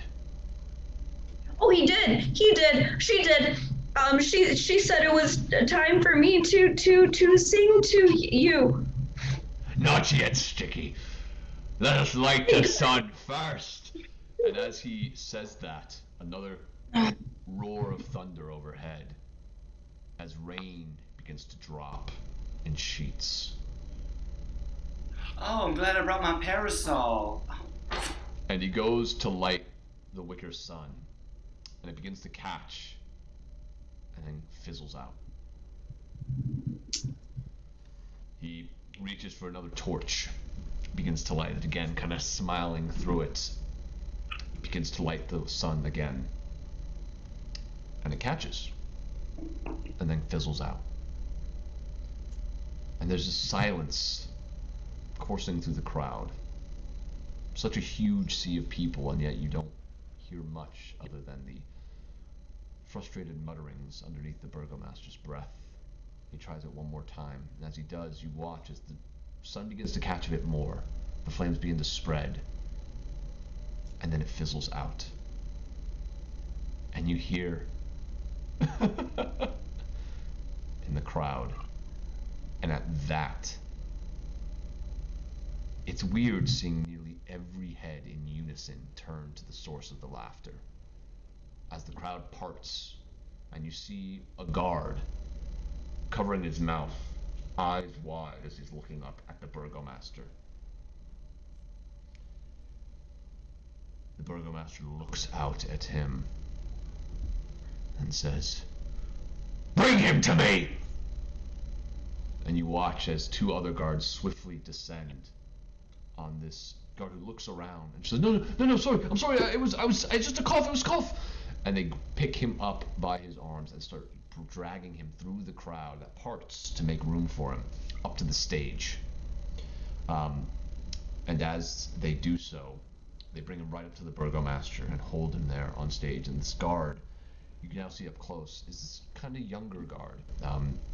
Probably not in his 20s yet. Freckled face, red hair that kind of falls down past the helm, and small little wisp of a beard that is coming in. He kind of turns and looks at all of you and says, I was just coughing. It was just a cough. Just a cough. And the burgomaster slaps him across the face. And the slap rings out in this whole area. And he says, it's people like this, God, that bring the rain and the darkness upon us all. These festivals are meant to bring light, to save us from the damnation the devil seeks to place upon you all. I am here as a torch in the darkness.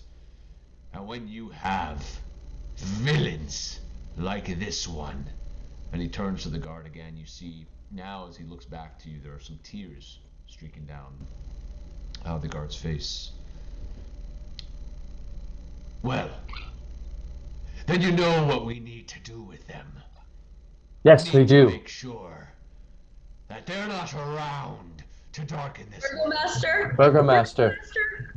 You see him look back at you both. Wild look of anger in his eyes. Burgomaster. You interrupt me. With Yes, love. I do. Be good. Only because I care about what you're trying and what you're instructing these people here to do, which is to bring light into these dark places. There is a reason for the reform that you have. It's for people like this, sad souls that have been corrupted by the darkness. Shouldn't, as you said, that we should be saved from the darkness, shouldn't we do what we can to save those who have fallen to its temptation or just its corruption, whether or not it was intentional? Can't we send him instead to be reformed? Make a persuasion check, and I'll say normally. It was very compelling.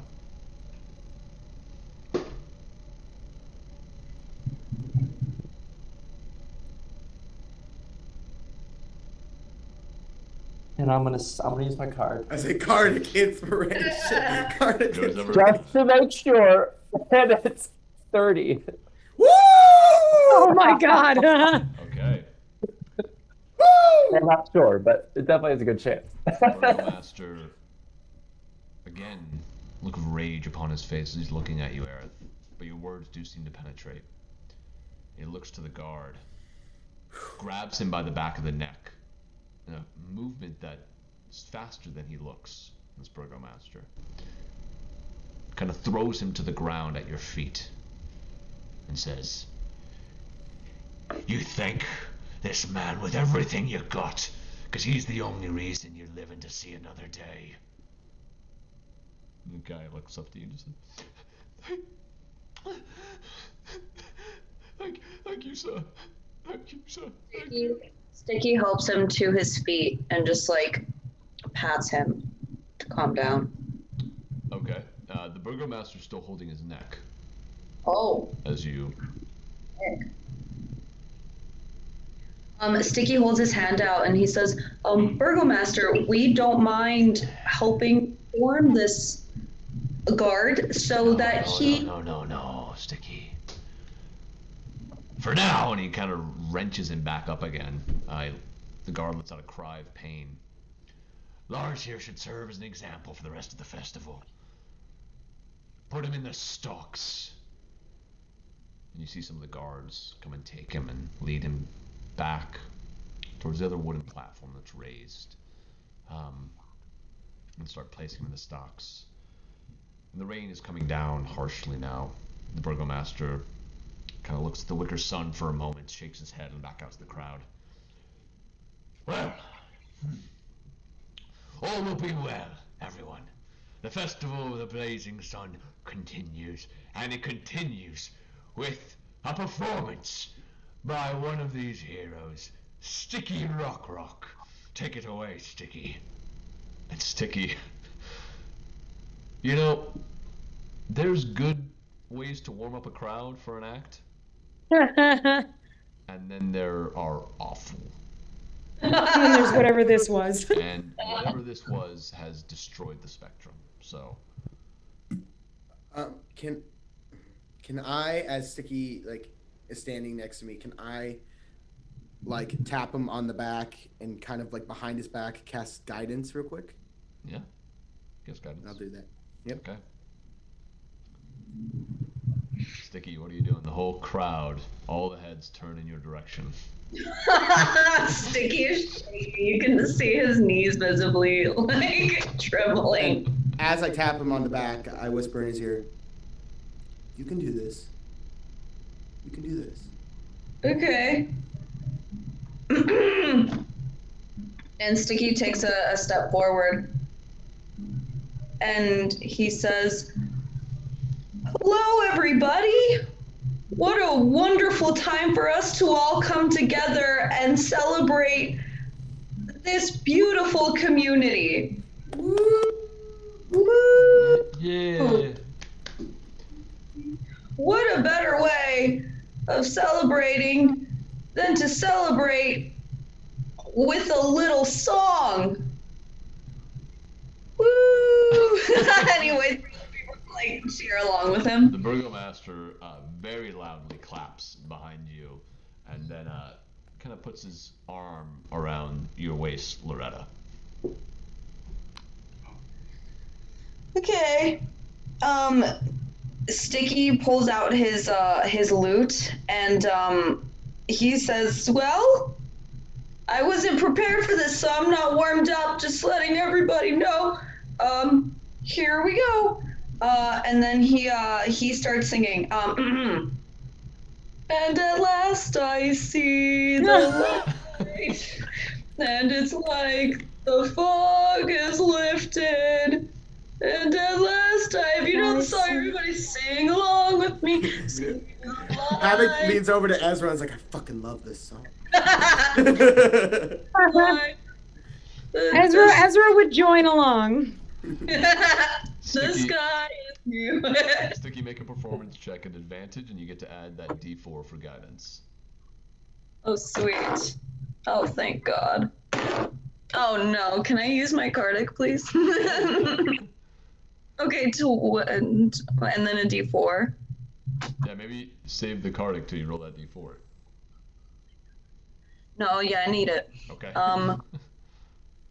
16. Oh, my God. Okay, this song, from where you guys are from, is a very catchy and known song. But as you see them sing it, there's just kind of some confused looks around the audience, and they don't really know what to do. But overall, the song is good.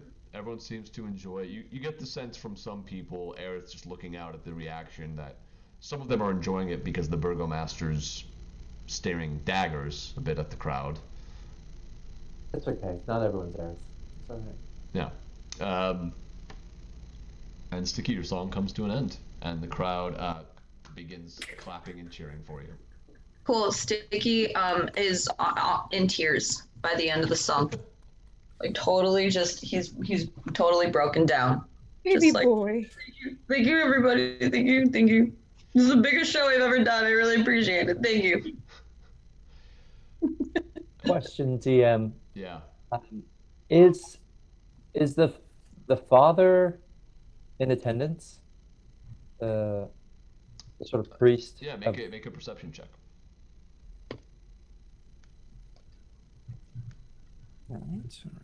So 20. Yeah, looking around, you do see, kind of in the middle of the crowd, Father Lucian. He's wearing those same purple robes he had on before. You see his white beard that just goes down across his jawline, kind of poking out amongst the crowd. And he worships the Morning Lord, correct?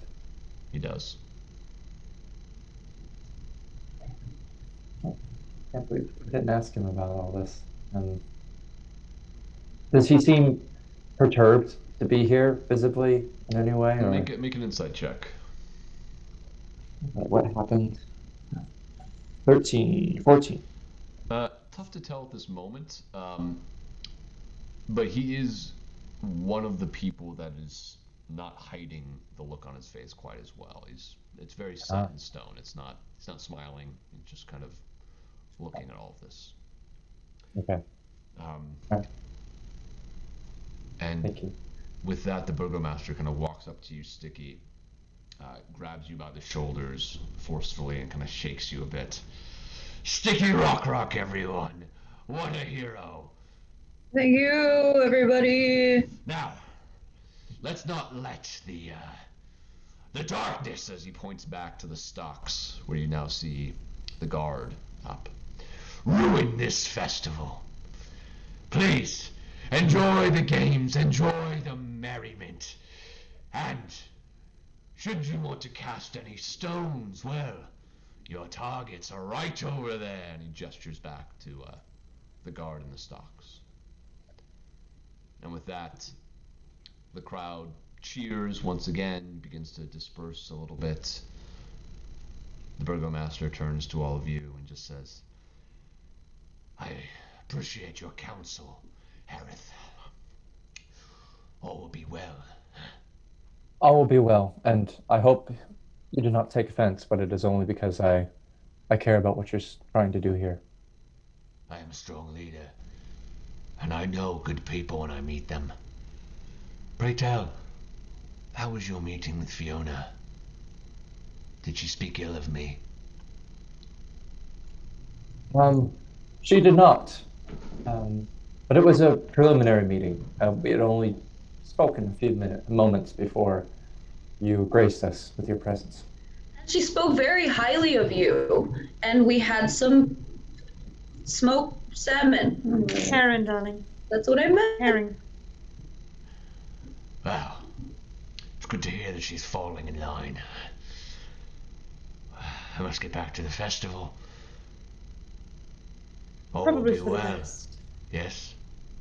All will be well. And that you'll be glad to know that we are continuing to pursue your task, meeting with Fiona this evening.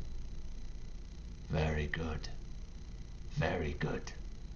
Not all of you will be meeting with her, though. Isn't that right? As he turns to Loretta. Yes, I imagine others will have other business. Is his wife there? Yes. What does she look like when he says that? Make an insight check. What? He's into it. 15. She looks very, she looks as though she's accepted something she never thought she'd have to accept in her life. Oh my goodness. This is a... Oh, it sucks. This is a very broken human that you see. Does she want to come with us when we leave? that we seems like can a leave. board thing you just said there, right? I mean, maybe. I don't know. We can But talk we about it. can't even leave. Above board. We're really good with strays. Oh, We have a 50-50 success rate. Yeah, I mean, you get the sense like she's seeing it and just kind of like... It's just... This is our secret weapon. We just need to, provide her with the means.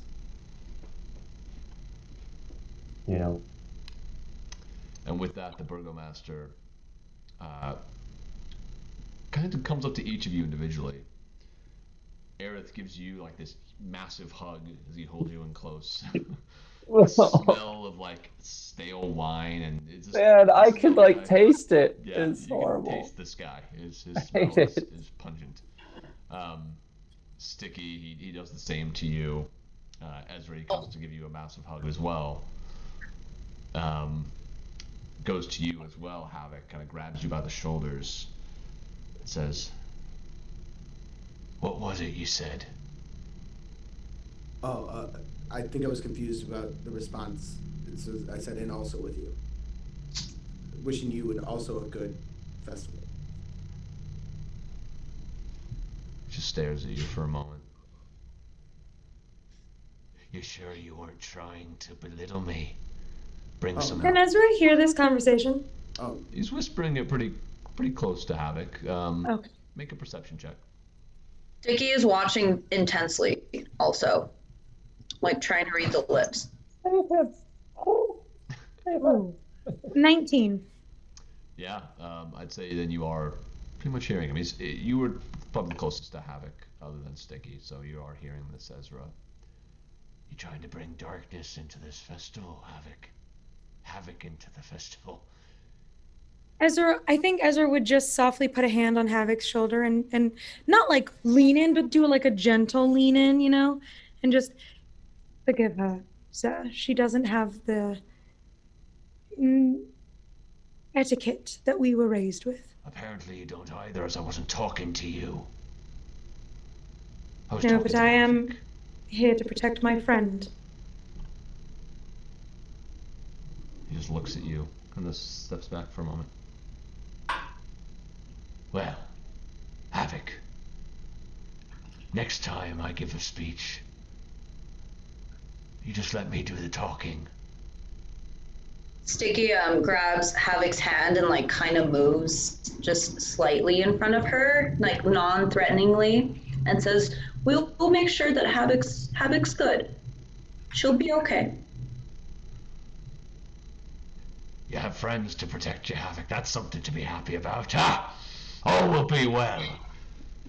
All will be well. And with that, he turns to Loretta, and again offers to take your hand, and gives your hand a kiss, a very long kiss.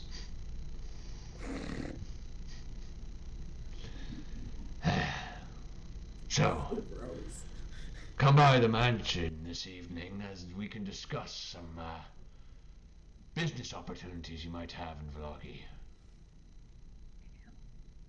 He? Yes. You're not sweeping me away now? I don't know if I can outdo this white parasol dress, just so you know.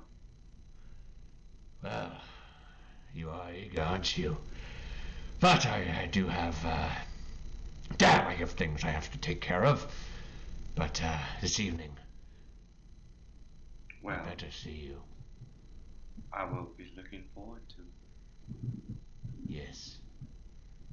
And with that, he turns and walks off the stage. He starts making his way over towards the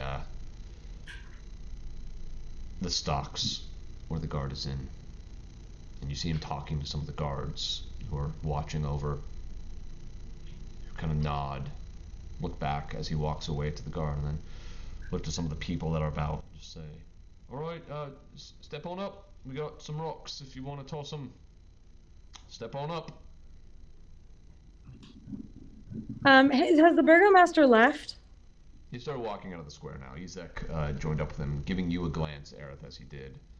Is there anybody in the area that can hear us if we whisper to each other? If you whisper, maybe not, but tough to say. We're still pretty much in the crowd, right? You're in a big crowd. People are moving about. Some people are coming up to you every now and then, sticking and just saying like, "Well, wow, what a performance!" But you guys could probably find a moment where you're kind of, people are just walking by doing their own thing. Well, can't wait for dinner tonight. As soon as the burgomaster leaves, and probably 1 or 2 minutes after that, I want to stride over to where people are throwing rocks at the guard. Okay. Yeah, you do see some people, not necessarily looking too enthused about it, but sitting there throwing some rocks. One of them hits the guard in the head as you walk up. And there are guards that are seeing that this happens? Yeah. Very good. And how far away is the bonfire? Well, the bonfire was never started because it's just raining a bit too hard. Gotcha, the potential bonfire. 30 feet from this spot. Okay.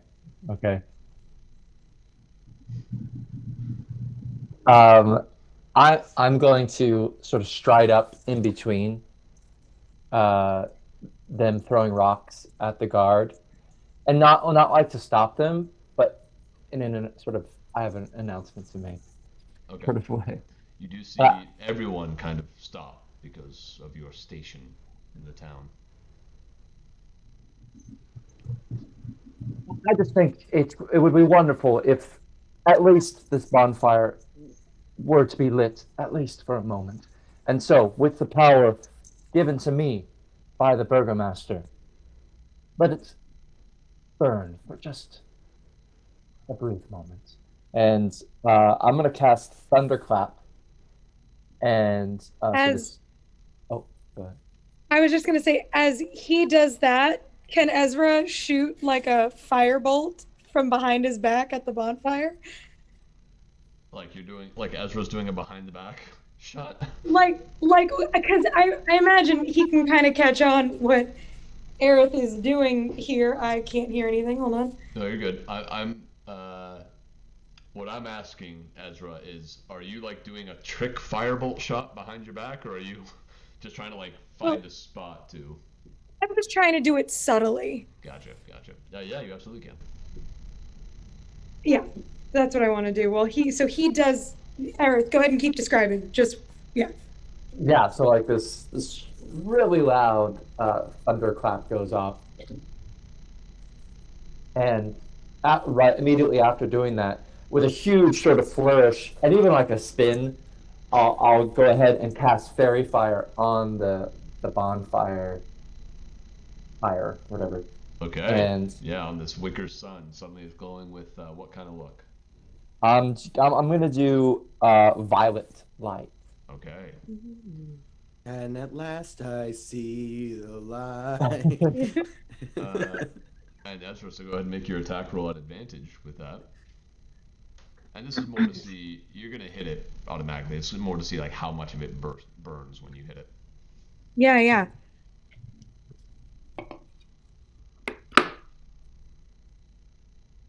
18. 18. You sound like one of the saddest songs in Hamilton because you're watching it burn as it lights up into flame. That was a deep cut reference. I don't know if it worked, but you know. Hey. I got it. Usher style. But it does. Let it burn. Burst into flame the entire wicker sun with all of that.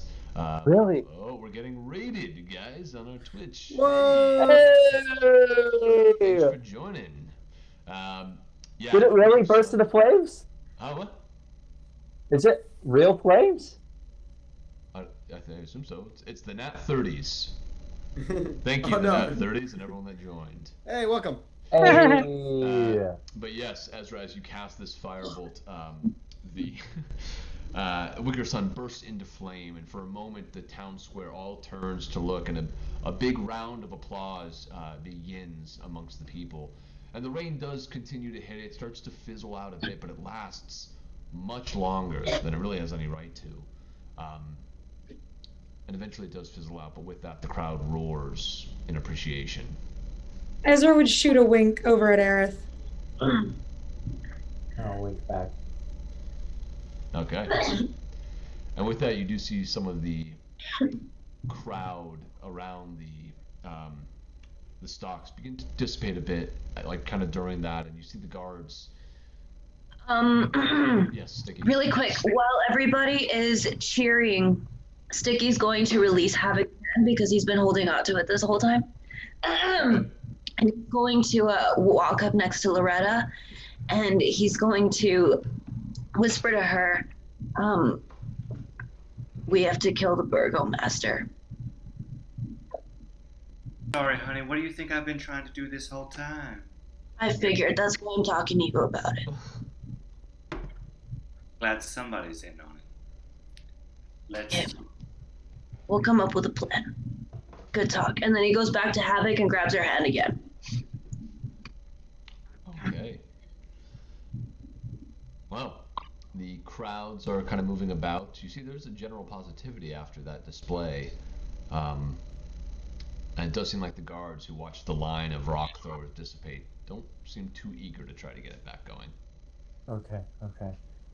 Great. And so I sort of bow as soon as the flames sort of go out. Say, alas, I do not have the power of the Burgomaster himself, but there it is. Shed some light upon the day. All will be well. And I leave and sort of look to my friends like, let's get out of here. You start to walk away. Aerith, are you guys joining up with Aerith as he walks? Yeah. Aerith, Yeah. you walk a little bit in town square before you hear a familiar voice say, "Hello! Aerith, I've got your item ready. Like I said, What up, Blinsky? Blinsky makes a promise and keeps it." Oh. Blinsky.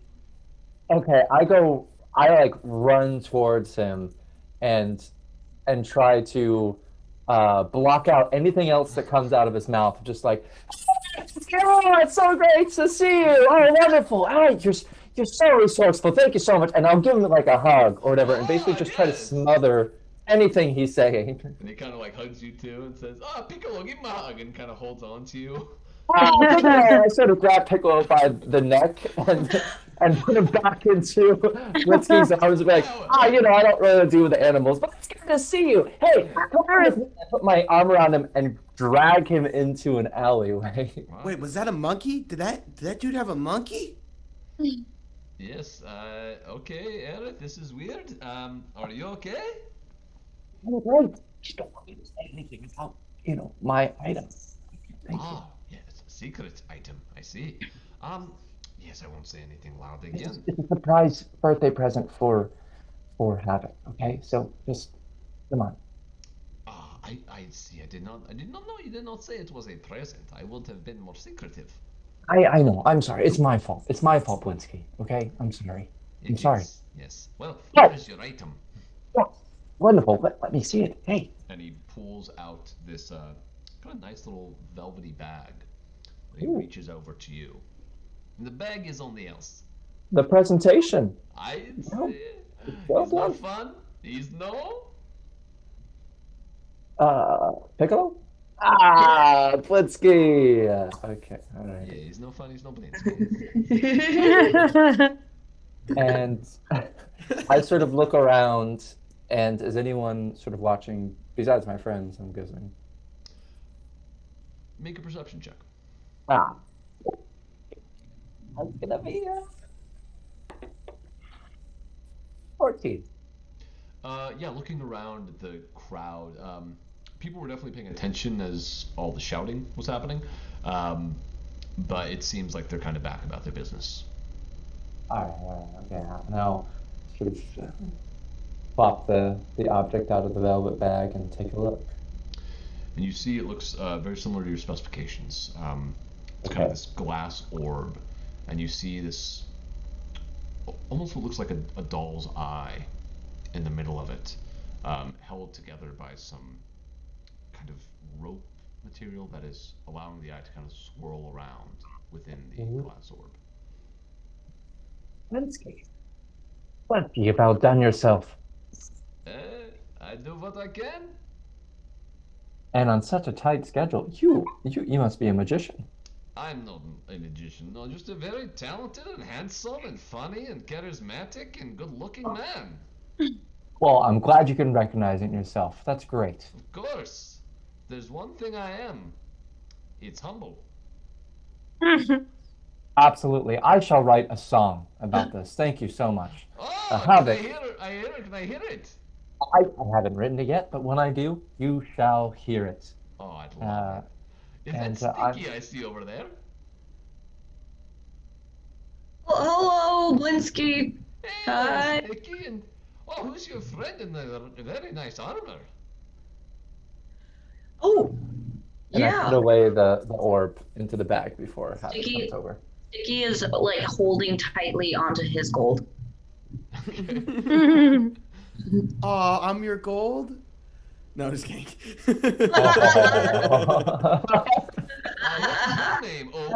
Ship it. Who, me? Yes, you. Oh, I'm Havok. Havok? Oh, I love your armor. Piccolo, go say hi. And Piccolo, the monkey, kind of crawls out and makes its way to you, Havok. Instinctively, I'm gonna cast Speak with Animals Okay. as I see this monkey coming up to me. Yes. Okay. Hey, what's up, monkey? Hey, How you doing?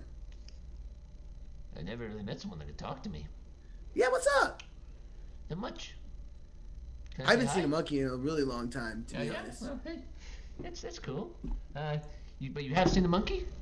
I've seen a monkey, yeah. Ah, that's incredible. Yeah. I mean, me and my tribe kind of travel around a lot, and especially like through like forests and jungles and things like that. So like, yeah, my monkeys. Yeah, he kind of crawls up your back. What's your passive perception, Havok? 16. Okay. Oh, but we watching for this. Yeah, we're paying attention. You guys make perception checks. Oh man, poor Havok at his birthday too. Her birthday. It's my birthday.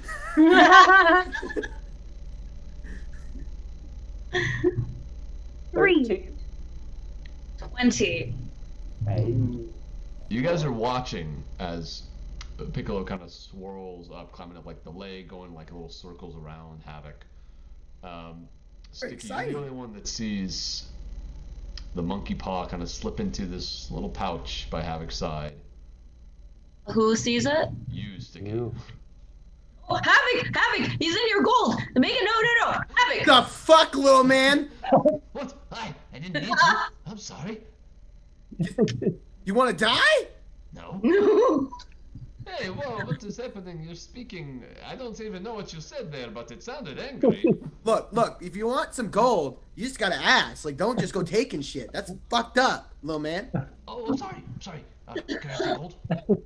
Sure, I'll give him 2 gold. Oh, thank you so much. How much does a monkey need? Goes back over to Blinsky. Oh, but that's so very kind of you to give Piccolo some gold. Yeah, sure it is.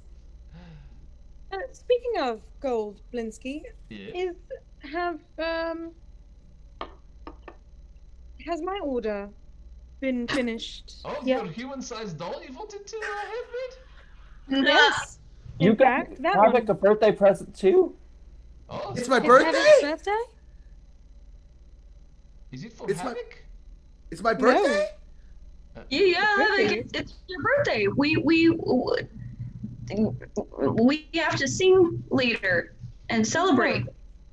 Depends if you find my doll entertaining or not, I suppose. Well, yes, I do have your doll ready. It is at the shop. Whenever you'd like to come pick it up, swing on by. Ezra, I'm sorry, you don't peg me as, I'm sorry, that was a bad word choice. You don't I could if you wanted me to. the type of person who We're enjoys falling off the rails. What is happening Different here? kind of doll, darling. Blinsky's fault. I'm sorry, what? What? A different kind of doll. Do you play with it? Yes. I don't mean to interrupt, but these are the kind of questions I don't think you're supposed to ask. Why? What kind of doll is it, Blinsky? I told him if he couldn't. From what I understand, it's the kind you did if you are a groovy person. And it's for me? Well, Yes. no, but I suppose it depends on how much you like it. It could be if it's your birthday. Again, that shocks me. Yes. Blinsky, thank you so much. We have to get somewhere, so thank you so much. Of course. And, And remember, all of you, is no fun. Is no is no Blinsky. Blinsky. Ah, see you later, friends. Why did you guys all say that? Goes back to the stall. In it, something bad would happen on your Is birthday. it like a thing in Vallaki to like have like these phrases that everybody It knows? certainly seems that way, doesn't it? Yeah, it's really. Yeah, we gotta have a phrase.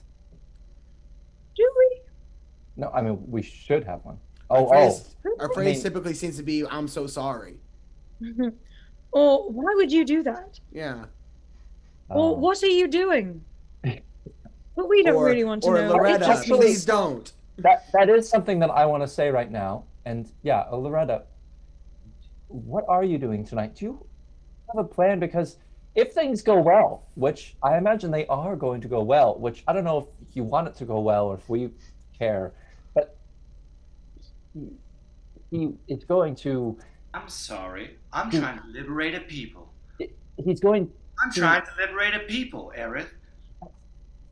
Okay, but what He's making sure that nobody is paying attention to this conversation. Make a perception check. If you are going, I'll assume you're kind of keeping it down, but from this point forward, just let me know if that is the case, if you guys are trying to talk in whispers. Okay. I mean, I'm in an alleyway, so I'm whispering to him. I can speak in vagaries if need be. I rolled a 7. I don't know what that word means. Need be. Tough to tell, Stiki. Tough to tell. Yeah. My question is that when he tries to liberate you of your vagaries, what exactly your plan? Because I'm just gonna touch Newton's clothes and be like, because this isn't real. So what? If he can get close enough to touch me, I can get close enough to touch him. Oh, okay. Havok, you have the speak with animals spell on, so you hear the dog say, I don't like that. Yeah, I don't. And I turn to. I think. What is?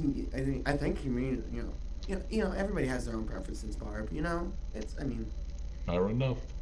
It's amazing to me. It is amazing to me that Stiki Rock is the one that picked up on the plan. What exactly does that mean? Yeah, what is What's the plan? Yeah. Yes. Barb, I think Stiki, that's not a compliment for us. I think he insulted us. He she did. insulted us. What's the plan? Stiki leans in very closely, and he whispers. He makes sure nobody's paying attention first, and then he whispers, "We have to kill him." Duh. Thought that was the whole point of going to dinner with Wachterhaus. Why do you think I'm this Trojan horse? You've made a lot of bad decisions these last few days. I wouldn't have put this past you. Wait, He can get in closer than any of us can. He doesn't trust us. He trusts her. Okay. Call yourself a Trojan horse. Thank you. Well, I'm just going to say this now. I'm not breaking you out of the Reform Center a second time. But, hear me out. If we work together on this plan, like if Loretta's not doing it on her own like she was last time, we might be able to do this. I miss Kyle. I thought that was the point of going to dinner with Wachterhaus. What? See, I was not aware of this plan. I don't think it was ever really explained to me. Oh, because you mean like this one that we're talking about right now that was explained in detail? We just figured it out. Like Hey. This is getting a little intense, guys. I do declare that we all cannot be present at the execution. But I want to be. I need to be. Well, can you fit in my pocket? You're a Trojan horse, aren't you? Is there a way? I don't know, but we shouldn't be talking about this here. Can we go to We our have room? rooms. Yes. Not that those are foolproof, but And you all are going to have to help me pick out another outfit because this is as decadent as I can be. I cannot get. I do not know what to wear. That's the facts. Oh, you don't know fashion? Well, I just. no, I didn't pack any of my dresses. Sorry. Well, let me tell you this. If there's one thing I know, it's fashion. Well, No. But I can't. I believe a white parasol dress is as classy as it can be. We'll take it from the other person in this group that does wear dresses. I will help you. Well, Ezra, you wear dresses? On occasion, yes. Yeah, he's right. I've never worn a dress. That's true. I haven't. I know, darling. It's all right. They don't seem functional. Oh, they actually are. It depends Maybe on I the should wear a dress. dress. And it depends on the function. Armor and dress. I like it. Aerith, at this point, you hear a voice in your head. Would sunset work for our dinner? I believe there's a lot to discuss. Fiona. Oh. Oh, good.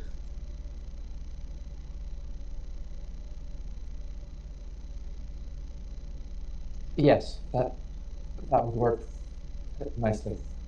I'll see you then.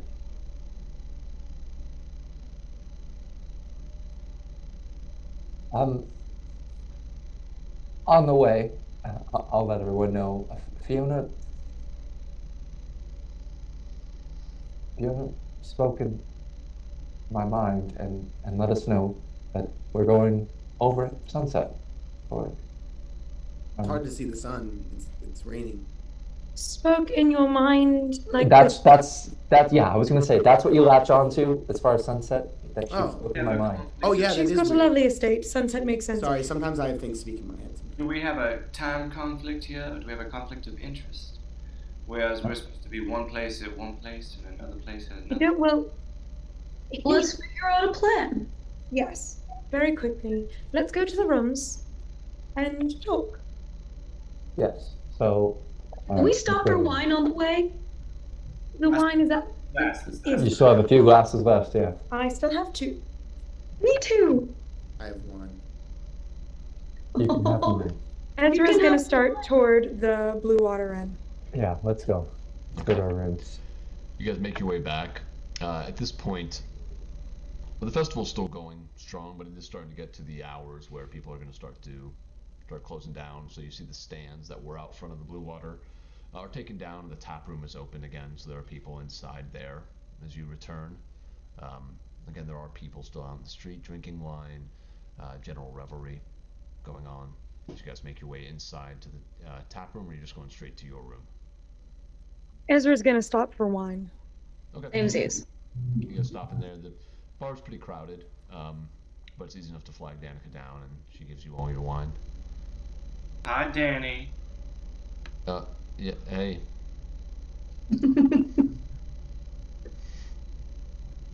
Ezra's gonna go up to the room. Yeah, me All too. right. You guys head up Can I have my 2 glasses of wine, please? How many glasses do you want, Stiki? My last 2. Yeah, sure.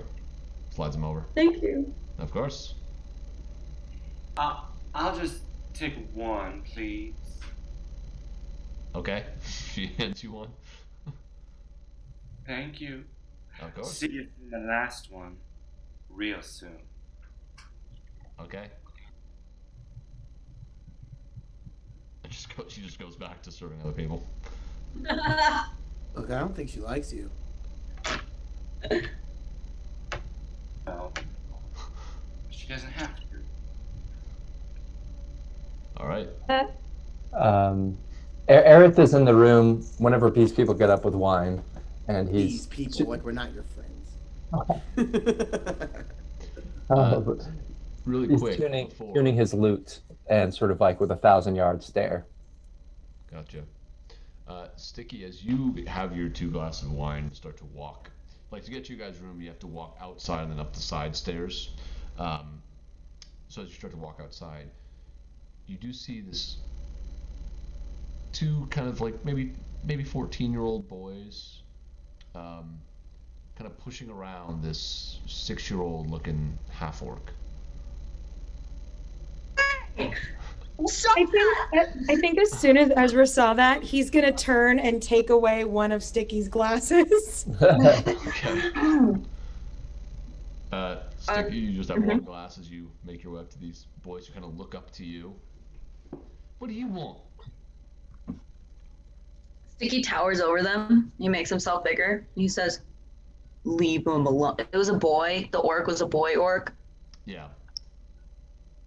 Okay. He towers over the 14-year-olds and he says, "Leave him alone!" Like as deep as his voice can go. Make an intimidation check.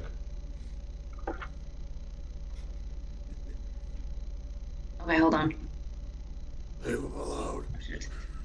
Yeah, it's Batman. Where is she? 20. 20. Yeah. You see these 2 boys kind of look up at you with big, a lot of fear in their eyes. Kind of glance down at the half-orc boy and then back up to you and just say, I'm gonna tell my father about this, and they run away. Okay.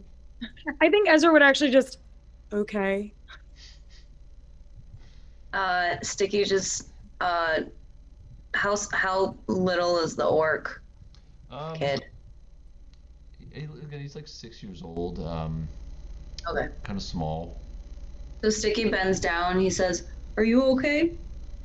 Wipes some tears from his eyes. He's got just kind of like this mop of black hair on his head. It's pretty tangled and messy, and you see that he has some mud streaking down the other side of his face. It looks like the boys had put mud into his face. He says, I'm fine. I didn't need help. I'm strong. You are strong. I used to get picked on a lot because I was smaller than all the other orcs. And I grew big and stronger than all of them. So now they're afraid of me. And it's, puberty. Just keep standing up for yourself. It's gonna be okay. Okay. What's your Speed name? run pep talk. What's your name? Stiki Rock. That's a funny last name. That's why they made fun of me. Well, I had a sister who used to make sure that when they picked on me, she was by my side and she helped me through it. So if you have anybody that can be there for you and with you, that might make you feel a little bit better. It's nice to have people you can trust. I don't have anyone. My dad's always working. I don't have any friends. Do you have a friend? Oh, no friends. Do you have a mom? No. A teacher that you like? No. What's Nobody that? want to be around with me all the time. What's the name of that kid again? The annoying one? Freak. Okay. I have a friend named Freak. That's a funny name. He's a funny kid. You might be able to make friends with him. And then, it's easier when you have friends and you stick together and people have a harder time pushing you around. Where is he? In the orphanage? Where is he? That's where you left him. In the orphanage? Yeah. He's in the orphanage. My dad says I'm not supposed to go around there now. Oh, I'm sure we'll figure it out. No, because the kids went off in the woods. Says it's dangerous. The kids who went into the woods? He says there are some kids that were taken into the woods from the orphanage. It's not safe there. Stiki looks back to the party to see if anybody is near him or listening or heard that. Ezra's holding the wine in the background. Okay, did you hear that? Did you hear that? I have no idea what that means. The kids in the orphanage, they're not safe. What? I heard it, I just don't know what it means. Oh, it means that they're not safe. Or it could be kids telling stories, trying to seem cool. Okay, well, maybe we should check it out anyway because they are children. And we gave them a lot of gold.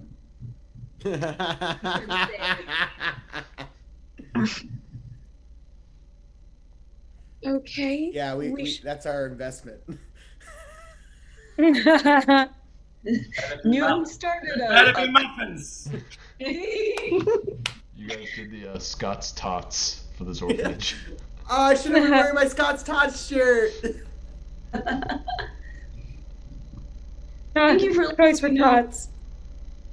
try and make some friends and hit anybody who hits you. What's that strange child you all told me about that got kidnapped, that you set free, that was a little whirlwind of a monster? He should be from that one. I suggested it. I don't know how that's gonna work, honestly.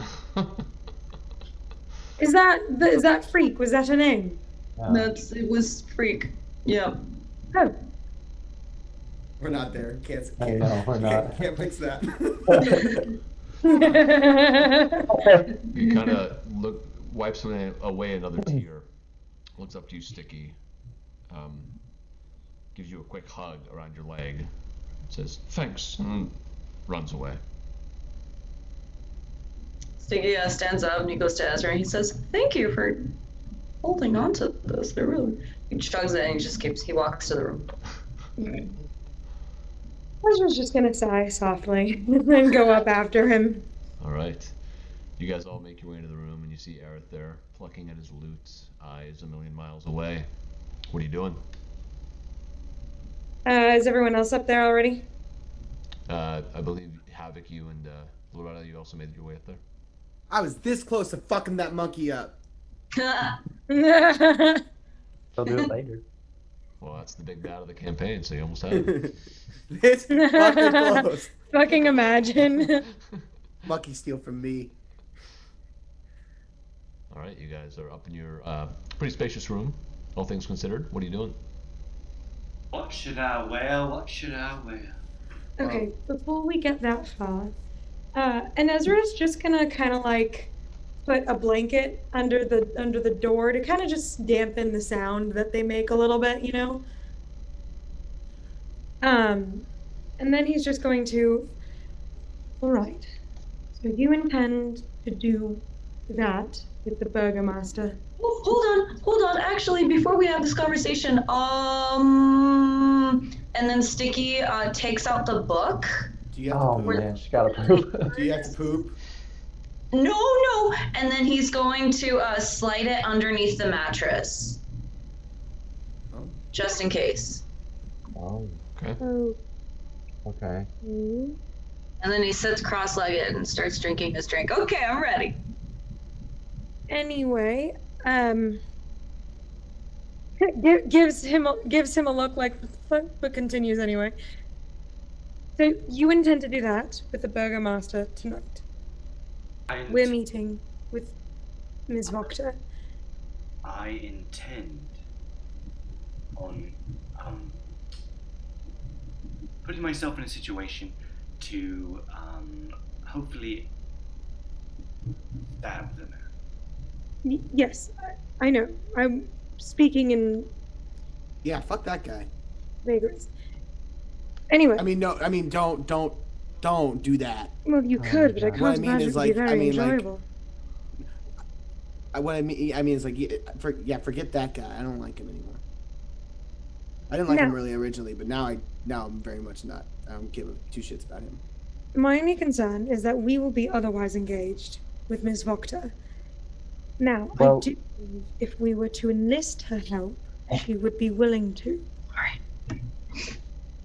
Well, point of order, we're meeting her at sunset, correct? So, the Burgomaster just said tonight for Loretta, right? Yeah, you're a booty call. That's gonna be later. Yeah, so we got time, and I recommend that because whatever information we can get from Fiona would be best, and possibly aid. But I do, regardless of what happens, I need to be there when you do it. Oh, I want to add on to this. I need it to be the most painful death experience ever. Yes, he's a terrible person. We all hate him. We want to see him die in agony and fire. Stiki, make a wisdom saving throw. Why? Okay, 13.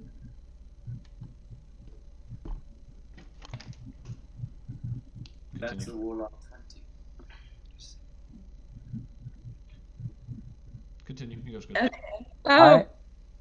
I need to be there because my other brother will most likely be near, and if for some reason it doesn't go well, it would be good for me to be there to try to save your bacon. And if I'm not there, he's not going to save yours. But he might if I am. And he could also help with the transition of power or whatever if we were successful, and hopefully we will be. Do you think Fiona could be... Do you think she has magic that we don't? I think either she knows magic or she has powerful items. I mean, she spoke in my head, so... That would be a good indicator. That's not a normal thing. So we're saying five... There are spells for that. Oh, that's what I'm saying. Yeah, It's so not she like even either knows magic or Right, has yes. possession of it. 5:30 is evening, right? Like we could show up at 5:30 and it feels kind of evening-esque, and then roll out around 7, which, you know, that's twilight. DM. Yes. Just by, I don't know, natural, like, tracking type intuition, how long do I think until, like, sunset? That's kind of more like a keen mind thing. Make a just general intelligence check. Oh, yeah, that's not going to go well. You should have some time, because it's Yeah, noon. you have some sense of it. But I might as well use this now, because I'm not going to probably end up using it at all. So, that's +4, so that's going to be a 10. So you just want to know how long it is till sunset? Yeah. Yeah, I mean, the parade kind of going about the city and all that, we sped it up narratively speaking, but it took a little bit of time. So you'd probably wager around like 2:33 now, and you're guessing probably around like 6 for sunset in this cloudy region, so. Okay. Sunset's like, I don't know, a few, like 4 5 hours from now almost. So like if you go to the Burgos Masters before that, like you're by yourself. That's not what you were saying, right? No, that's not what I'm saying. I'm saying we go to see Fiona around 5:30. We stay for an hour and a half, have a drink, and then pop over to the Burgomasters. That's right. Also, just so that everything's on the table here, I do have the ability to, through the aid of my spirits of this town, to be able to see into places that we shouldn't. I'm or sorry. hear. What? There's ghosts here? Oh yes, this place is chock full of ghosts everywhere. As you say that, you see your friend standing right behind Stiki, and rest his head against Stiki's shoulder. They're so adorable, aren't they, Aaron? Yes, they are. There are ghosts everywhere here. Ever? Are there ghosts in this room? Yes. Okay. Anyway, they tell me things that I need to know and are helpful. Most of them. Anyway, so if it's we've been to the Burgomaster's mansion, correct? Yeah, you guys had dinner there. And we've been in the like main hall. We've been in main hall. You were taken to the den as well, and then the dining room, and then Newton's been throughout the Newton house. also went to the restroom, and then Newton has seen a lot more. Yeah, he's in like the library and yeah, in a closet. Yeah. And but the floor. if anyone, I can see behind a door that perhaps I don't know what's beyond it, but I at least have to know the general location of it. Anyway, I don't know immediately how that can help at this moment, but I want to put it out there in case anyone else is inspired now or after we talk with Fiona. I do have that capability. Okay. Well, I think that's our best plan. Have dinner with Fiona first. See what insight or abilities she has to offer. And go from there in regards to everything else. My question is, we may not have the ability to have another meeting amongst the 4 of us, 5 of us. We have to figure this out now. So, yes. So, are we going to tell her of our plans? Maybe we engage her first. And then we have a signal or something? Because we can't speak, most likely. Just the 5 of us. What do you mean?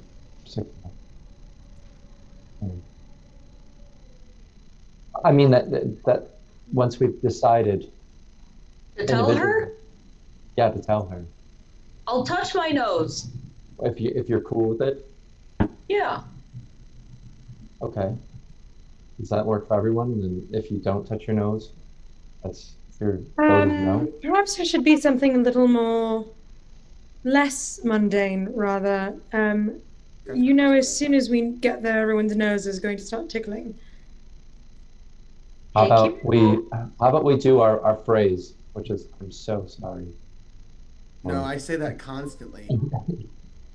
What are you doing? I also ask that a lot. What if we say Sheen? That's what I was going to say. That never comes up naturally. It's a very unnatural thing. Oh no! It never makes sense. It's never made sense. But it's always. It still doesn't make sense. Newton wanted it to be Heens. It's a great group name. Wow. No. Better than Heens. Oh man. Okay, got it. So. Okay. So we won't tell her of our plan until everyone has said choose. Sheen? You know, like Charlie. Got it. Okay. Now my question is too. Do we? No, my friend Charlie. What is all of yours impression of? What did I call him? Faisal. Faisal. The guy that we saved from the wolf. Vasily. Vasily. What should we bring him into this? I feel like the fewer people that know about this, the better at the moment. He's powerful. Yes, but I feel like he's powerful in a bureaucratic way and can help with the transition of power rather than needing to know the dirty details in case things go wrong. And I'm guessing there will be some bad apples who are truly believe in the Burgomaster's cause. Yeah. But my impression, and correct me if I'm wrong, is that the majority of people wouldn't be too sad to see him go. It seems like a lot of people are living in fear, but that can also inspire its own level of loyalty. So I think it's just best to, instead of trying to start a revolution, sticking to the shadows. Quietly, yeah. We basically, we get one chance at this, and then if we don't succeed, we're dead. We're dead. So we have to find a way to utilize Loretta, and if she needs our help, we need to get in there as soon as we can. So hear me out. Hear me out on this idea I have. What if we prolong the anticipation of the liberation of Loretta's vagaries and sort of give us another night? So perhaps Loretta is nowhere to be found, and perhaps it'll only make the Burgomaster even more, desperate. And it will give us some more time to perhaps drum up some more support. Maybe we can talk to the father, the priest. Maybe we can sort of start at least a mini revolution, or at least feel out to see if there is some way that we can set this up, because we can't do this alone. I don't think he'll be satiated. I think people are too afraid to say anything. Fiona isn't. And look where it's gotten her. But Fiona, exactly. And she's powerful. She lost her daughter. I saw the father's face today. At this moment, I have the man by the balls, if you will. And I believe if I don't act on his enticement, I won't have another opportunity. It seems there's an urgency. There's an urgency which makes him careless. You realize if you fuck this up, you're dying. Well, that's why we're talking to Fiona, to get some backup, because I'm sure this lady's got a magic stick or some sort of pretty dagger that I can do something with.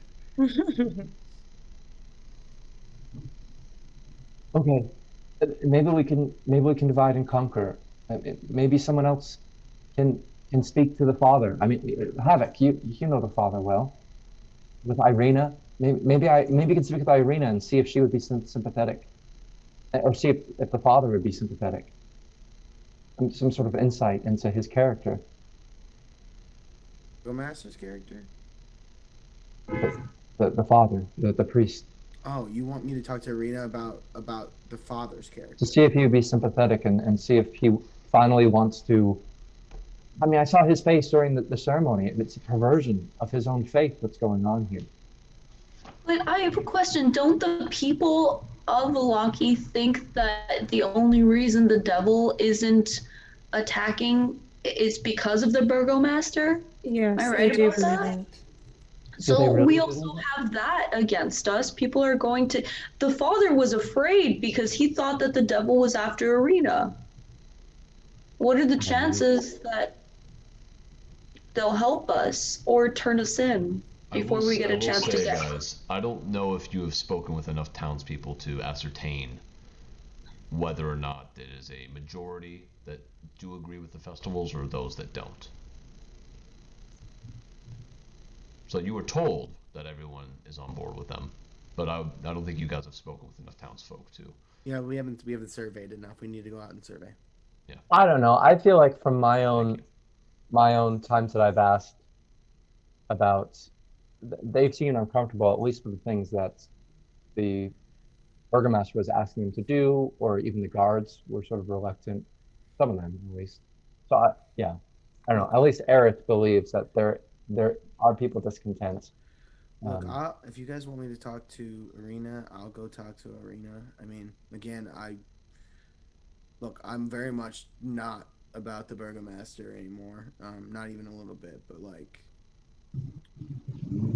again,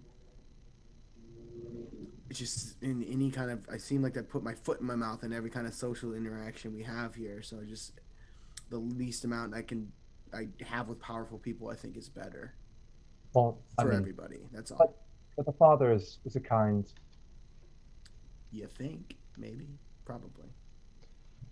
As you say that, Havok, you start to feel this kind of swelling in your heart.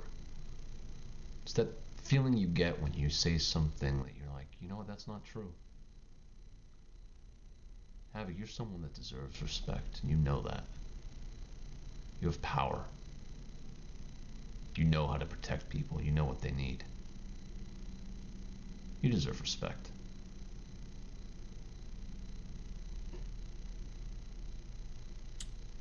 I'll talk to Irina if you want me to talk to Irina. Good. All right, that's one down. All right, I guess we're not sold on Vasily, but I think we should gauge Wachterhaus first, and if she seems gung-ho, we can consider with her about including Vasily. That's wise. You gotta give me this book anyway. I have a question. Does half the party think that we should use Loretta to kill the burgomaster tonight? And the other half of the party think that we need to start a revolution with the townspeople? I'm more thinking that I think that the people should be primed, perhaps, for something to happen. And that the inciting event will be the attack upon the good Revolutions don't start overnight, though. No. Was there's also why I was meaning for us to perhaps delay. I know, but the delay for how long? A day? 2 days? It's not long enough for a revolution to inset in people's minds. Not in my experience, anyway. At least it doesn't have to be a full revolution, but enough of a distraction for us to get away. Look, You know what I mean? in my experience, when the leader is killed or dies, there's going to be a fight for power, whether or not somebody is ready to step into that role or not. So if we do this, just know, no matter what we think we're setting in motion, there's going to be chaos. Oh, I believe that there will be, and however, Why don't we... Fiona may have her own plan here. We may be able to help her gain power here without creating a vacuum, like Havok is saying, or having Newton go in alone without proper backup and attempting a coup on his own. I think we can make a more solid plan after we've spoken to Fiona and know where we stand. I know, I'm just trying to come up with options before we meet and try to be on the same page in case we're made to make a decision quickly. But you're right, brother. We've been here 2 days. She's lived here her whole life. She may have something in motion that we don't know.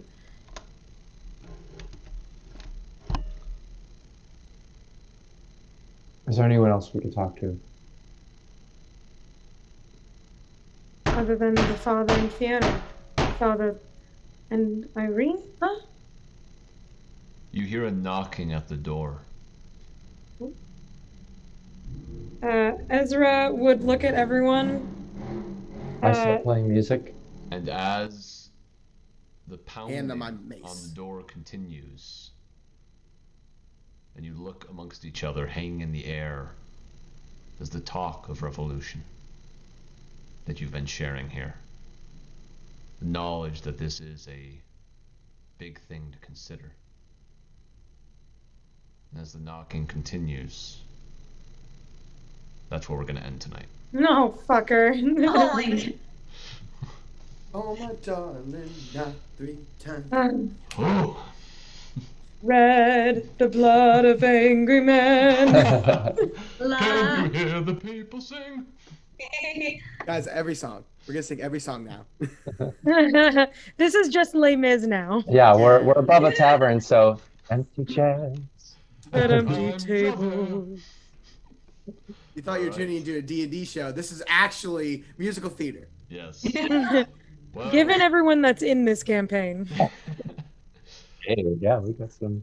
Well, we have some interesting developments going on here at the end of the festival of the Blazing Sun. Talks of revolution and interesting things to come. And we will find out what happens next time in 2 weeks on our next episode of Ravenloft. And until that time, good night, everybody. Good night. Oh no. Bye. Bye, everybody. Bye. Thank you.